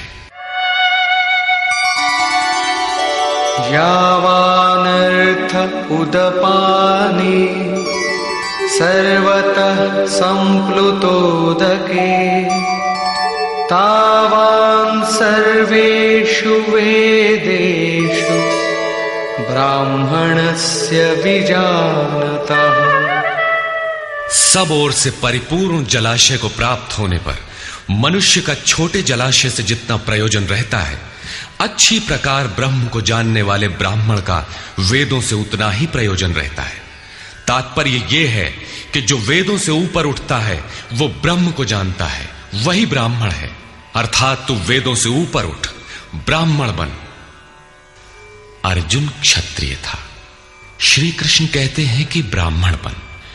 ब्राह्मण, क्षत्रिय इत्यादि वर्ण स्वभाव की क्षमताओं के नाम है। ये कर्म प्रधान है, न कि जन्म से निर्धारित होने वाली कोई रूढ़ी। जिसे गंगा की धारा प्राप्त है उसे क्षुद्र जलाशय से क्या प्रयोजन। कोई उसमें शौच लेता है तो कोई पशुओं को नहला देता है, इसके आगे कोई उपयोग नहीं है। इसी प्रकार ब्रह्म को साक्षात जानने वाले उस विप्र महापुरुष का, उस ब्राह्मण का वेदों से उतना ही प्रयोजन रह जाता है। प्रयोजन रहता अवश्य है, वेद रहते हैं क्योंकि पीछे वालों के लिए उनका उपयोग है। वहीं से चर्चा आरंभ होगी। इसके उपरांत योगेश्वर श्री कृष्ण कर्म करते समय की जाने वाली सावधानियों का प्रतिपादन करते हैं। कर्मण्येवाधिकारस्ते मा फलेषु कदाचन मा कर्मफलहेतुर्भुर्मा ते संगोस्त्वकर्मणि। कर्म करने में ही तेरा अधिकार हो, फल में कभी नहीं। ऐसा समझ के फल है ही नहीं। फल की वासना वाला भी मत हो और कर्म करने में तेरी अश्रद्धा भी ना हो। अब तक योगेश्वर श्री कृष्ण ने 39वें श्लोक में पहली बार कर्म का नाम लिया, किंतु यह नहीं बताया कि वो कर्म है क्या और उसे करे कैसे। उस कर्म की विशेषताओं पर प्रकाश डाला कि अर्जुन, इस कर्म द्वारा तू कर्मों के बंधन से अच्छी प्रकार छूट जाएगा। अर्जुन, इसमें आरंभ का अर्थात बीज का नाश नहीं है। आरंभ कर दे तो प्रकृति के पास कोई उपाय नहीं कि उसे नष्ट कर दे। अर्जुन, इसमें सीमित फल रूपी दोष भी नहीं है कि स्वर्ग रिद्धियों सिद्धियों में फंसाकर खड़ा कर दे। अर्जुन, इस कर्म का थोड़ा भी साधन जन्म मरण के भय से उद्धार कराने वाला होता है। किंतु अभी तक उन्होंने यह नहीं बताया कि वो कर्म है क्या, किया कैसे जाए। इसी अध्याय के 41वें श्लोक में उन्होंने बताया, अर्जुन, इसमें निश्चयात्मक बुद्धि एक ही है, क्रिया एक ही है। तो क्या बहुत सी क्रिया वाले भजन नहीं करते? श्री कृष्ण कहते हैं, वे कर्म नहीं करते। इसका कारण बताते हुए कहते हैं कि अविवेकियों की बुद्धि अनंत शाखा वाली होती है, इसलिए वे अनंत क्रियाओं का विस्तार कर लेते हैं। वे दिखावटी शोभा युक्त वाणी में इन क्रियाओं को व्यक्त भी करते हैं। उनकी वाणी की छाप जिनके चित्त पर पड़ जाती है, उनकी भी बुद्धि नष्ट हो जाती है। अतः निश्चयात्मक क्रिया एक ही है। लेकिन यह नहीं बताया कि वो क्रिया कौन सी है। 47वें श्लोक में उन्होंने कहा, अर्जुन, कर्म करने में ही तेरा अधिकार है, फल में कभी नहीं। फल की वासना वाला भी मत हो और कर्म करने में तेरी अश्रद्धा ना हो। अर्थात निरंतर करने के लिए उसी में लीन होकर करें। किंतु यह नहीं बताया कि वो कर्म है क्या। प्रायः इस श्लोक का उद्धरण देकर लोग कहते हैं कि कुछ भी करो, केवल फल की कामना मत करो, हो गया निष्काम कर्म योग। किंतु अभी तक श्री कृष्ण ने बताया ही नहीं कि कर्म है कौन सा जिसे करें। यहां पर केवल कर्म की विशेषताओं पर प्रकाश डाला कि कर्म देता क्या है और कर्म को करते समय बरती जाने वाली सावधानियां क्या हैं, उन पर प्रकाश डाला। प्रश्न ज्यों का त्यों बना हुआ है, जिसे योगेश्वर आगे अध्याय 3-4 में स्पष्ट करेंगे। पुनः इसी पर बल देते हैं, योगस्थः कुरु कर्माणि संगं त्यक्त्वा धनंजय सिद्ध्य सिद्ध्योः समो भूत्वा समत्वं योग उच्यते। धनंजय, आसक्ति और संग दोष को त्याग कर सिद्धि और असिद्धि में समान भाव रखकर योग में स्थित होकर कर्म कर। कौन सा कर्म? निष्काम कर्म कर। समत्वम योग उच्यते। यह समत्व भाव ही योग कहलाता है। विषमता जिसमें ना हो ऐसा भाव समत्व कहलाता है। रिद्धियां सिद्धियां विषम बनाती है, आसक्ति हमें विषम बनाती है, फल की इच्छा विषमता पैदा करती है। इसीलिए फल की वासना ना हो फिर भी कर्म करने में अश्रद्धा ना हो। देखी सुनी सभी वस्तुओं में आसक्ति का त्याग करके प्राप्ति और अप्राप्ति के विषय में न सोचकर केवल योग में स्थित रहते हुए कर्म कर। योग से चित्त चलायमान ना हो। योग एक पराकाष्ठा की स्थिति है और एक प्रारंभ की स्थिति भी होती है। प्रारंभ में भी हमारी दृष्टि लक्ष्य पर ही रहनी चाहिए। अतः योग पर दृष्टि रखते हुए कर्म का आचरण करना चाहिए। समत्व भाव अर्थात सिद्धि और असिद्धि में समभाव ही योग कहलाता है। जिसको सिद्धि और असिद्धि विचलित नहीं कर पाती, विषमता जिसमें पैदा नहीं होती, ऐसा भाव होने के कारण यह समत्व योग कहलाता है। यह इष्ट से समत्व दिलाता है, इसीलिए इसे समत्व योग कहते हैं। कामनाओं का सर्वथा त्याग है, इसलिए इसे निष्काम कर्म योग कहते हैं। कर्म करना है, इसलिए इसे कर्म योग कहते हैं। परमात्मा से मेल कराता है, इसलिए इसका नाम योग अर्थात मेल है। इसमें बौद्धिक स्तर पर ध्यान रखना पड़ता है कि सिद्धि और असिद्धि में समभाव रहे, आसक्ति न हो, फल की वासना न आने पाए। इसलिए यही निष्काम कर्म योग बुद्धि योग भी कहा जाता है। दूरेण ह्यवरं कर्म बुद्धियोगात् धनञ्जय बुद्धौ शरणमन्विच्छ कृपणाः फलहेतवः। धनंजय, अवरम कर्म, निकृष्ट कर्म, वासना वाले कर्म बुद्धि योग से अत्यंत दूर है। फल की कामना वाले कृपण हैं। वे आत्मा के साथ उदारता नहीं बरतते। अतः समत्व बुद्धि योग का आश्रय ग्रहण कर। जैसी कामना है वैसा मिल भी जाए तो उसे भोगने के लिए शरीर धारण करना पड़ेगा।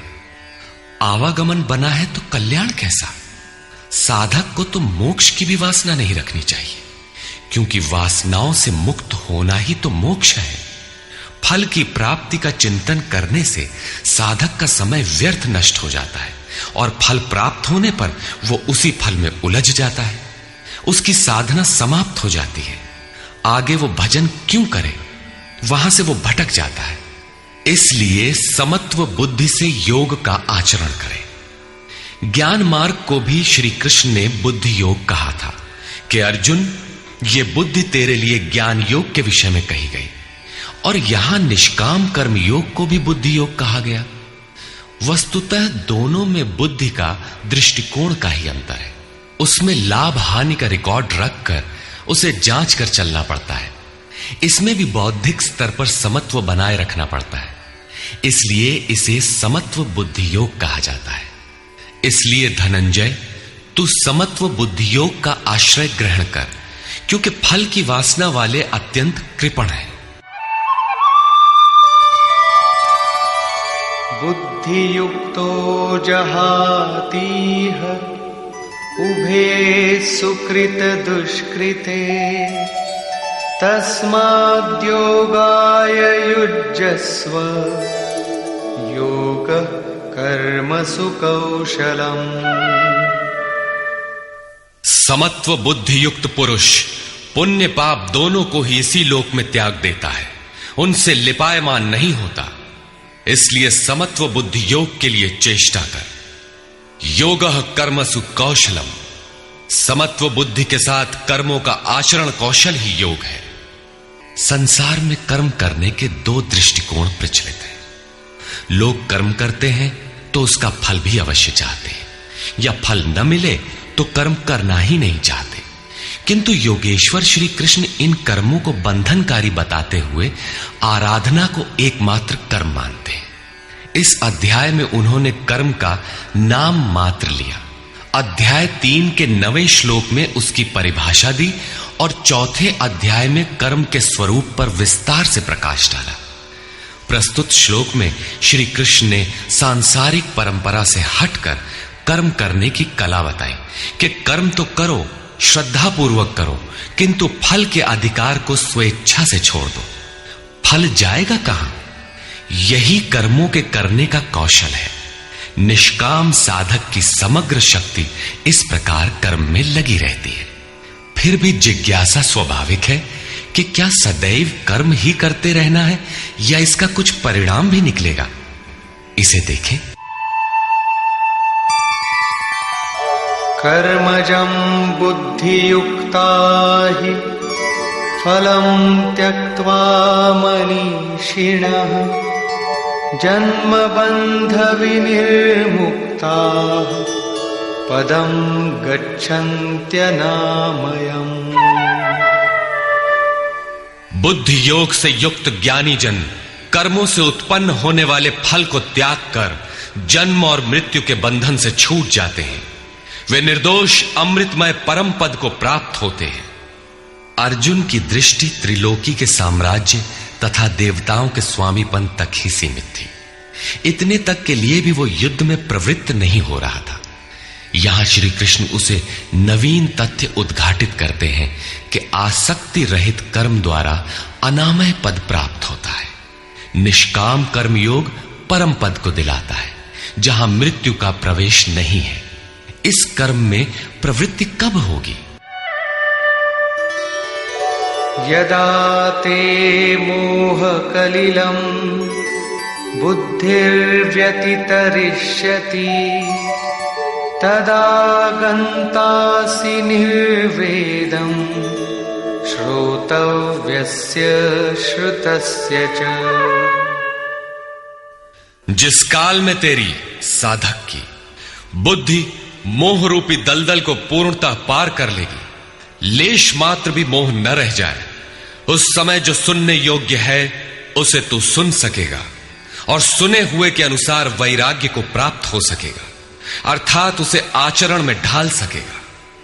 अभी तो जो सुनने लायक है उसे न तो तू सुन पाया है और आचरण का तो प्रश्न ही नहीं खड़ा होता। इसी योग्यता पर पुनः प्रकाश डालते हैं। श्रुति विप्रतिपन्ना ते यदा स्थास्यति निश्चला समाधावचला बुद्धि तदा योगमवाप्स्यसि। अनेक प्रकार के वेद वाक्यों को सुनकर विचलित हुई तेरी बुद्धि जब परमात्म स्वरूप में समाधिस्थ होकर अचल स्थिर ठहर जाएगी, तब तू समत्व योग को प्राप्त होगा, पूर्ण समस्थिति को प्राप्त करेगा, जिसे अनामय परम पद कहते हैं। यही योग की पराकाष्ठा है और यही अप्राप्त की प्राप्ति है। वेदों से तो शिक्षा ही मिलती है, किंतु श्री कृष्ण कहते हैं श्रुति विप्रतिपन्ना। श्रुतियों के अनेक सिद्धांतों को सुनने से बुद्धि विचलित हो जाती है। सिद्धांत तो अनेकों सुने, लेकिन जो सुनने योग्य है लोग उससे दूर ही रहते हैं। ये विचलित बुद्धि जिस समय समाधि में स्थिर हो जाएगी, तब तू योग की पराकाष्ठा अमृत पद को प्राप्त करेगा। इस पर अर्जुन की उत्कंठा स्वाभाविक थी कि वे महापुरुष कैसे होते हैं जो अनामय परम पद में स्थित है, समाधि में जिनकी बुद्धि स्थिर है। उसने प्रश्न किया। अर्जुन उवाच।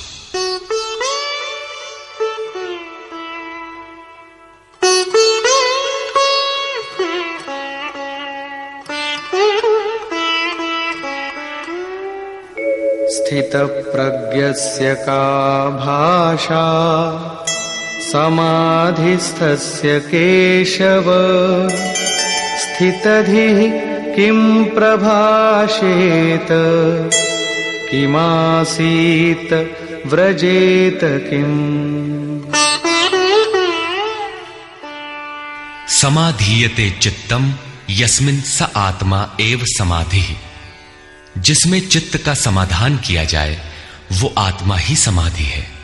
अनादि तत्व में जो समत्व प्राप्त कर ले उसे समाधिस्थ कहते हैं। अर्जुन ने पूछा, केशव, समाधिस्थ स्थिर बुद्धि वाले महापुरुष के क्या लक्षण हैं? स्थित प्रज्ञ पुरुष कैसे बोलता है, वो कैसे बैठता है, वो कैसे चलता है? 4 प्रश्न अर्जुन ने किए। इस पर भगवान श्री कृष्ण ने स्थित प्रज्ञ के लक्षण बताते हुए कहा, श्री भगवान उवाच,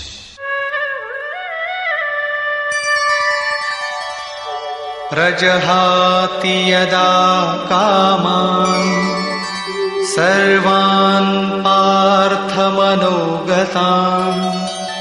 आत्मन्येवात्मना तुष्टः स्थितप्रज्ञस्तदुच्यते।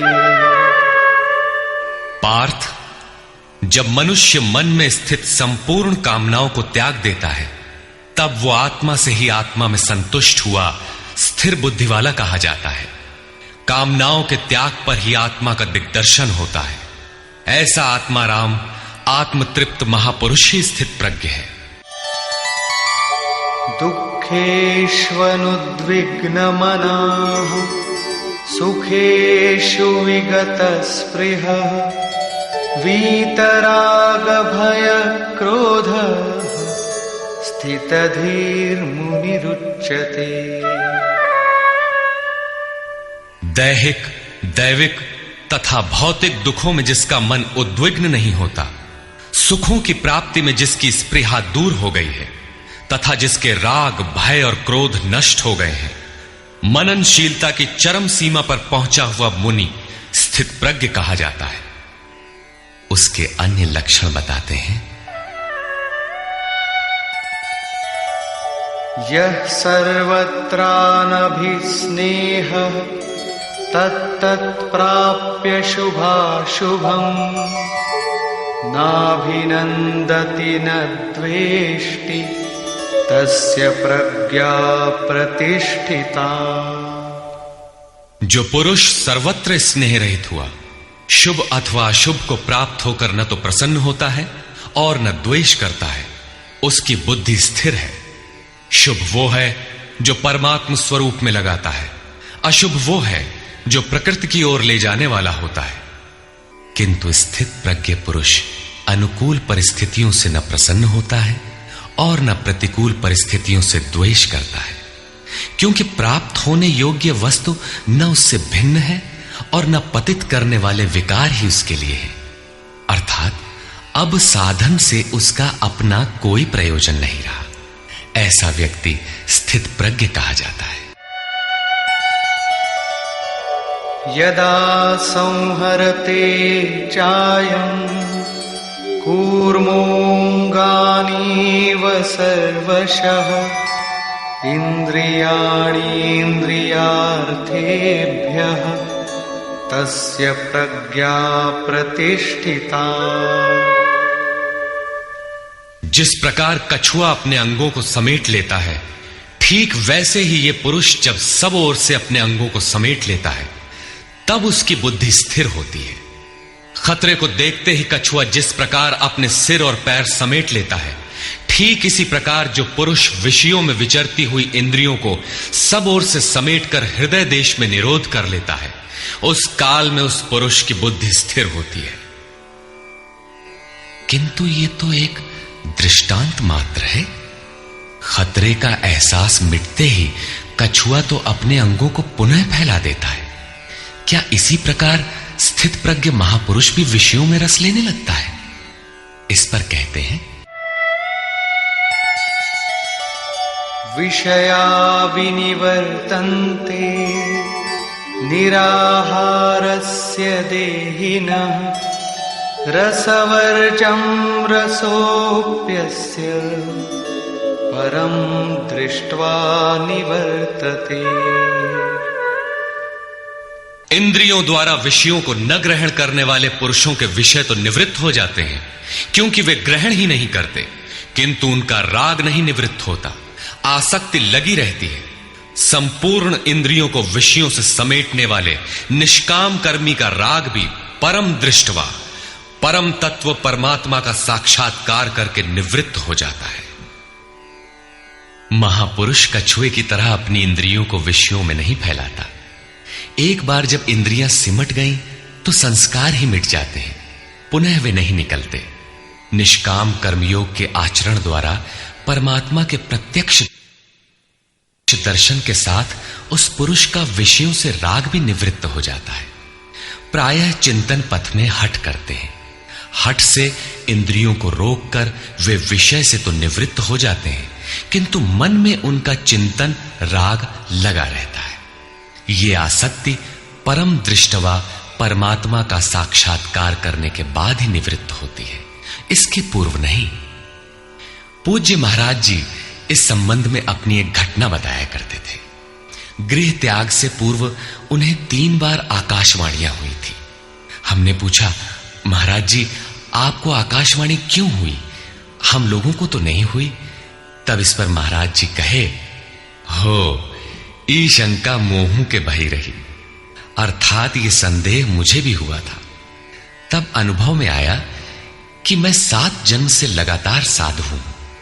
4 जन्म तो केवल साधुओं सा वेश बनाए, तिलक लगाए, कहीं विभूति पोते, कहीं कमंडलू लिए विचरण कर रहा हूं।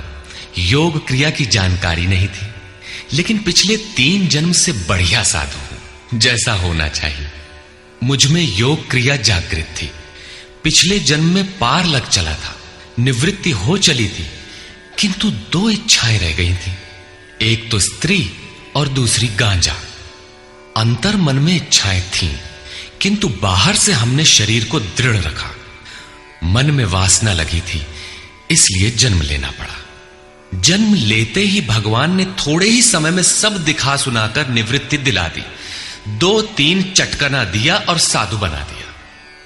ठीक यही बात श्री कृष्ण कहते हैं कि इंद्रियों द्वारा विषयों को न ग्रहण करने वाले पुरुष के भी विषय तो निवृत्त हो जाते हैं, किंतु साधना द्वारा परम पुरुष परमात्मा का साक्षात्कार कर लेने पर वो विषयों के राग से भी निवृत्त हो जाता है। अतः जब तक साक्षात्कार न हो कर्म करना है। इंद्रियों को विषयों से समेटना कठिन है। इस पर प्रकाश डालते हैं। यततो ह्यपि कौन्तेय पुरुषस्य विपश्चितः इंद्रियाणि प्रमाथीनि हरन्ति प्रसभं मनः। कौन्तेय, प्रयत्न करने वाले मेधावी पुरुष की प्रमथनशील इंद्रियां उसके मन को बलात् हर लेती हैं, विचलित कर देती हैं।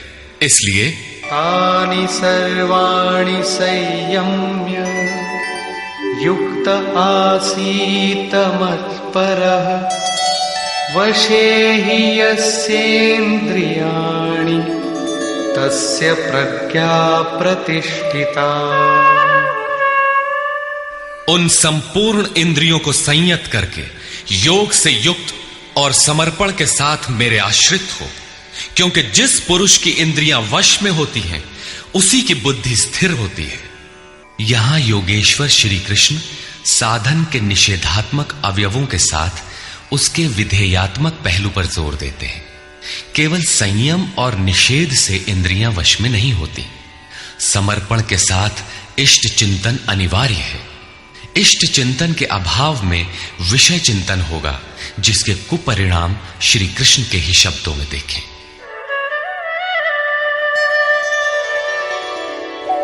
ध्यायतो विषयान् पुंसः संगस्तेषुपजायते संगात् संजायते कामः कामात् क्रोधोऽभिजायते।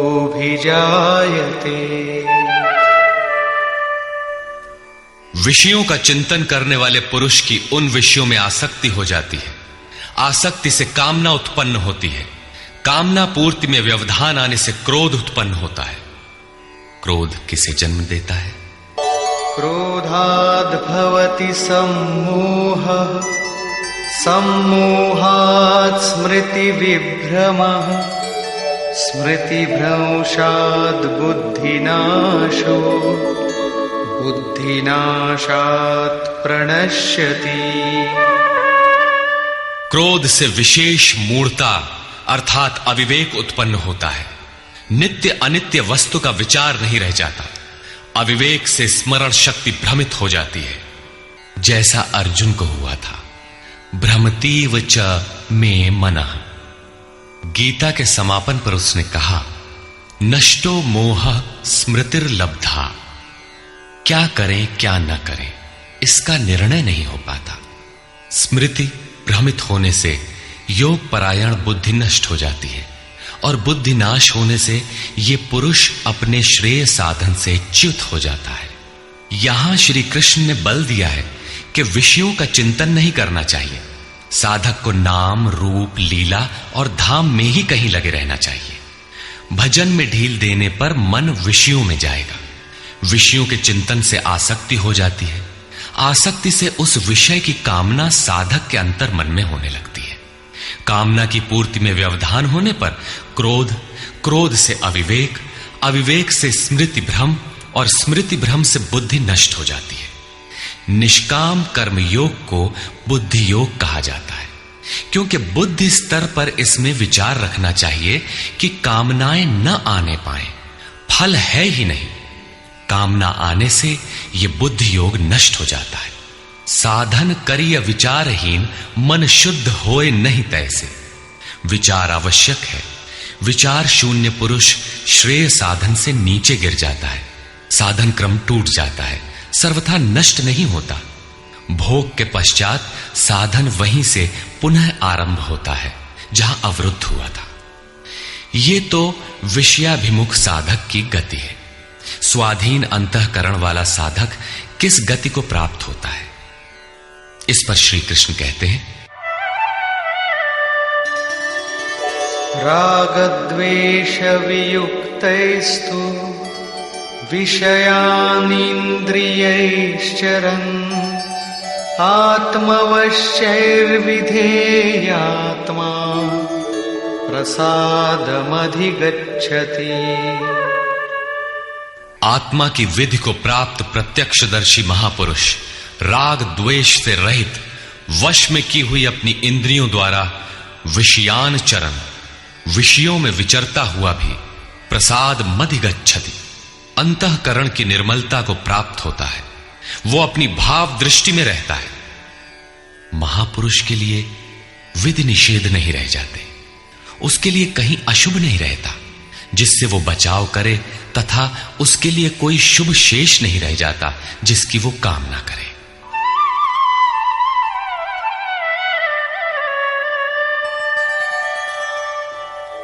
प्रसादे सर्वदुःखानां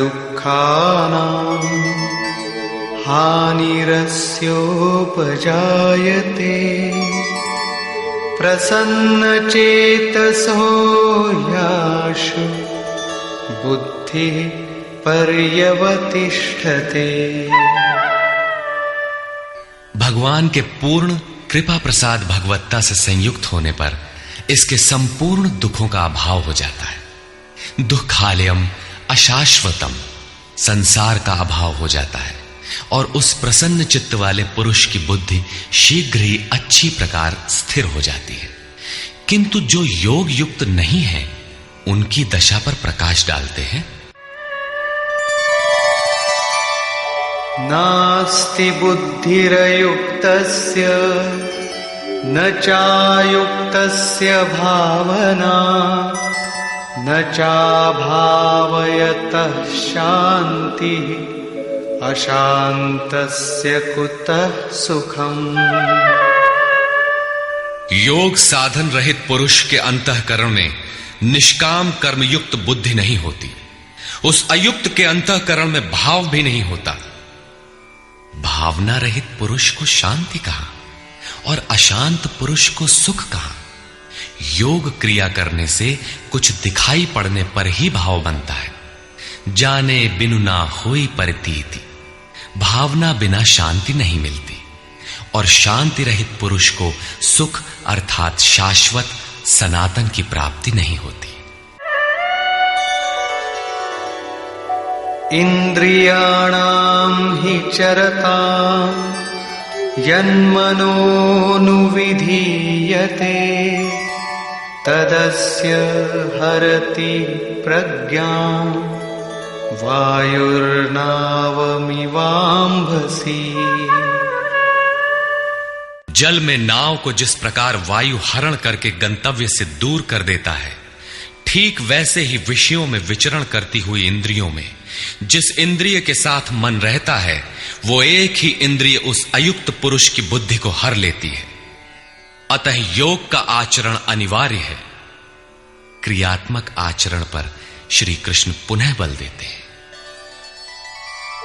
तस्माद्यस्य महाबाहो निगृहीतानि सर्वशः इंद्रियाणीन्द्रियार्थेभ्यः तस्य प्रज्ञा प्रतिष्ठिता। इससे हे महाबाहो, जिस पुरुष की इंद्रियां इंद्रियों के विषयों से सर्वथा वश में की हुई होती हैं, उसकी बुद्धि स्थिर होती है। बाहु कार्य क्षेत्र का प्रतीक है। भगवान महाबाहु एवं आजानुबाहु कहे जाते हैं। वे बिना हाथ पैर के सर्वत्र कार्य करते हैं। उनमें जो प्रवेश पाता है या जो उसी भगवत्ता की ओर अग्रसर है, वो भी महाबाहु है। श्री कृष्ण और अर्जुन दोनों को महाबाहु कहा गया है।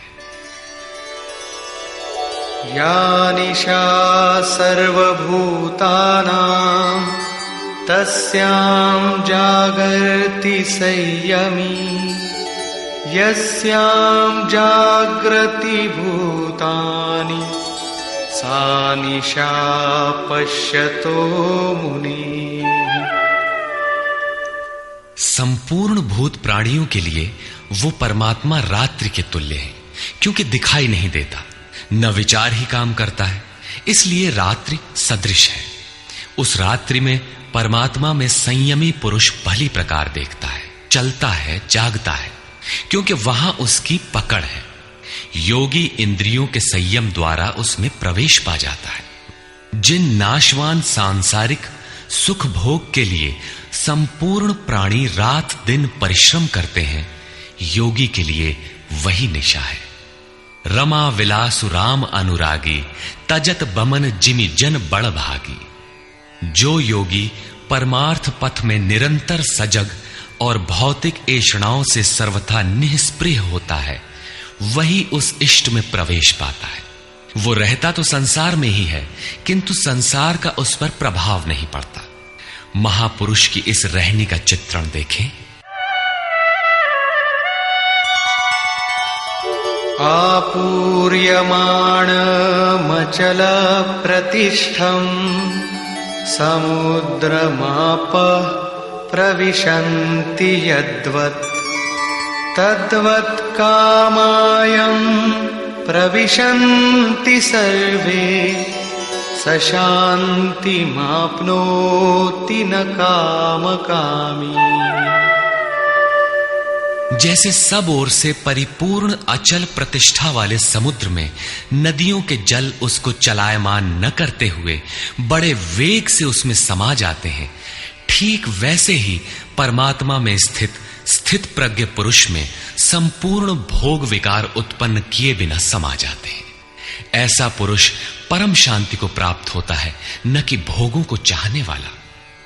भयंकर वेग से बहने वाली सहस्त्रों नदियों के स्रोत फसल को नष्ट करते हुए, हत्याएं करते हुए, नगरों को डुबाते हुए, हाहाकार मचाते हुए बड़े वेग से समुद्र में गिरते हैं, किंतु समुद्र को न 1 इंच ऊपर उठा पाते हैं और न गिरा ही पाते हैं, बल्कि उसी में समाहित हो जाते हैं। ठीक इसी प्रकार स्थित प्रज्ञ महापुरुष के प्रति संपूर्ण भोग उतने ही वेग से आते हैं, किंतु समाहित हो जाते हैं। उन महापुरुषों में न शुभ संस्कार डाल पाते हैं न अशुभ। योगी के कर्म अशुक्ल और अकृष्ण होते हैं, क्योंकि जिस चित्त पर संस्कार पड़ते हैं उसका निरोध और विलीनीकरण हो गया। इसके साथ ही भगवत्ता की स्थिति आ गई। अब संस्कार पड़े भी तो कहां। इस एक ही श्लोक में श्री कृष्ण ने अर्जुन के कई प्रश्नों का समाधान कर दिया। उसकी जिज्ञासा थी कि स्थित प्रज्ञ महापुरुष के लक्षण क्या है, वो कैसे बोलता है, कैसे बैठता है, कैसे चलता है। श्री कृष्ण ने एक ही शब्द में उत्तर दिया कि वे समुद्रवत होते हैं। उनके लिए विधि निषेध नहीं होता कि ऐसे बैठो और ऐसे चलो। वे ही परम शांति को प्राप्त होते हैं, क्योंकि वे संयमी हैं। भोगों की कामना वाला शांति नहीं पाता। इसी पर पुनः बल देते हैं, विहाय कामान्यः सर्वान् पुमांश्चरति निःस्पृहः निर्ममो निरहंकारः स शान्तिमधिगच्छति। जो पुरुष संपूर्ण कामनाओं को त्याग कर निर्ममः, मैं और मेरे के भाव तथा अहंकार और स्पृहा से रहित होता हुआ बरतता है, वो उस परम शांति को प्राप्त होता है जिसके बाद कुछ भी पाना शेष नहीं रह जाता। एषा ब्राह्मी स्थितिः पार्थ नैनां प्राप्य विमुह्यति स्थित्वा स्यामन्तकालेऽपि ब्रह्मनिर्वाणमृच्छति। पार्थ, उपर्युक्त स्थिति ब्रह्म को प्राप्त हुए पुरुष की स्थिति है। समुद्रवत उन महापुरुषों में विषय नदियों की तरह समा जाते हैं। वे पूर्ण संयमी और प्रत्यक्षता परमात्मदर्शी हैं। केवल अहम ब्रह्मास्मि पढ़ लेने या रट लेने से यह स्थिति नहीं मिलती। साधन करके ही इस ब्रह्म की स्थिति को पाया जाता है। ऐसा महापुरुष ब्रह्म निष्ठा में स्थित रहते हुए शरीर के अंत काल में भी ब्रह्मानंद को ही प्राप्त होता है। निष्कर्ष, प्रायः कुछ लोग कहते हैं कि दूसरे अध्याय में गीता पूर्ण हो गई, किंतु यदि केवल कर्म का नाम मात्र लेने से कर्म पूरा हो जाता हो, तब तो गीता का समापन माना जा सकता है। इस अध्याय में योगेश्वर श्री कृष्ण ने यही बताया कि अर्जुन, निष्काम कर्म योग के विषय में सुन, जिसे जानकर तू संसार बंधन से छूट जाएगा। कर्म करने में तेरा अधिकार है, फल में कभी नहीं। कर्म करने में तेरी अश्रद्धा भी ना हो, निरंतर करने के लिए तत्पर हो जा। इसके परिणाम में तू परम दृष्टवा, परम पुरुष का दर्शन कर स्थित प्रज्ञ बनेगा, परम शांति पाएगा। किंतु यह नहीं बताया कि कर्म है क्या। यह सांख्य योग नामक अध्याय नहीं है। यह नाम शास्त्रकार का नहीं, अपितु टीकाकारों की देन है। वे अपनी बुद्धि के अनुसार ही ग्रहण करते हैं, तो आश्चर्य क्या है। इस अध्याय में कर्म की गरिमा, उसे करने में बरती जाने वाली सावधानी और स्थित प्रज्ञ के लक्षण बताकर श्री कृष्ण ने अर्जुन के मन में कर्म के प्रति उत्कंठा जागृत की है। उसे कुछ प्रश्न दिए हैं। आत्मा शाश्वत है, सनातन है, उसे जानकर तत्वदर्शी बनो। उसकी प्राप्ति के दो साधन हैं, ज्ञान योग और निष्काम कर्म योग। अपनी शक्ति को समझकर हानि लाभ का स्वयं निर्णय लेकर कर्म में प्रवृत्त होना ज्ञान मार्ग है, तथा इष्ट पर निर्भर होकर समर्पण के साथ उसी कर्म में प्रवृत्त होना निष्काम कर्म मार्ग या भक्ति मार्ग है।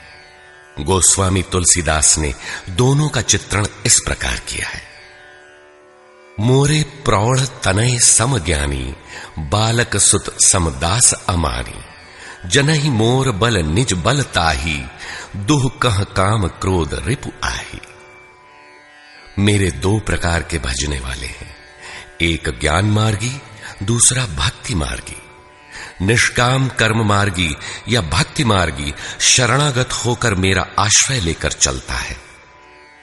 ज्ञान योगी अपनी शक्ति सामने रखकर अपनी हानि लाभ का विचार कर अपने भरोसे चलता है, जबकि दोनों के शत्रु एक ही हैं। ज्ञान मार्गी को काम, क्रोधादि शत्रुओं पर विजय पाना है और निष्काम कर्मयोगी को भी इन्हीं से युद्ध करना है। कामनाओं का त्याग दोनों करते हैं और दोनों मार्गों में किया जाने वाला कर्म भी एक ही है। इस कर्म के परिणाम में परम शांति को प्राप्त हो जाओगे। लेकिन यह नहीं बताया कि कर्म है क्या। अब आपके भी समक्ष कर्म एक प्रश्न है। अर्जुन के मन में भी कर्म के प्रति जिज्ञासा हुई। तीसरे अध्याय के आरंभ में ही उसने कर्म विषयक प्रश्न प्रस्तुत किया। अतः ओम तत्सदिति श्रीमद् भगवद गीता सूपनिषत्सु ब्रह्म विद्यायाम योग शास्त्रे श्री कृष्णार्जुन संवादे कर्म जिज्ञासा नाम द्वितीयो अध्यायः। इस प्रकार स्वामी अड़गड़ानंद कृत श्रीमद् भगवद गीता के भाष्य यथार्थ गीता का दूसरा अध्याय पूर्ण होता है।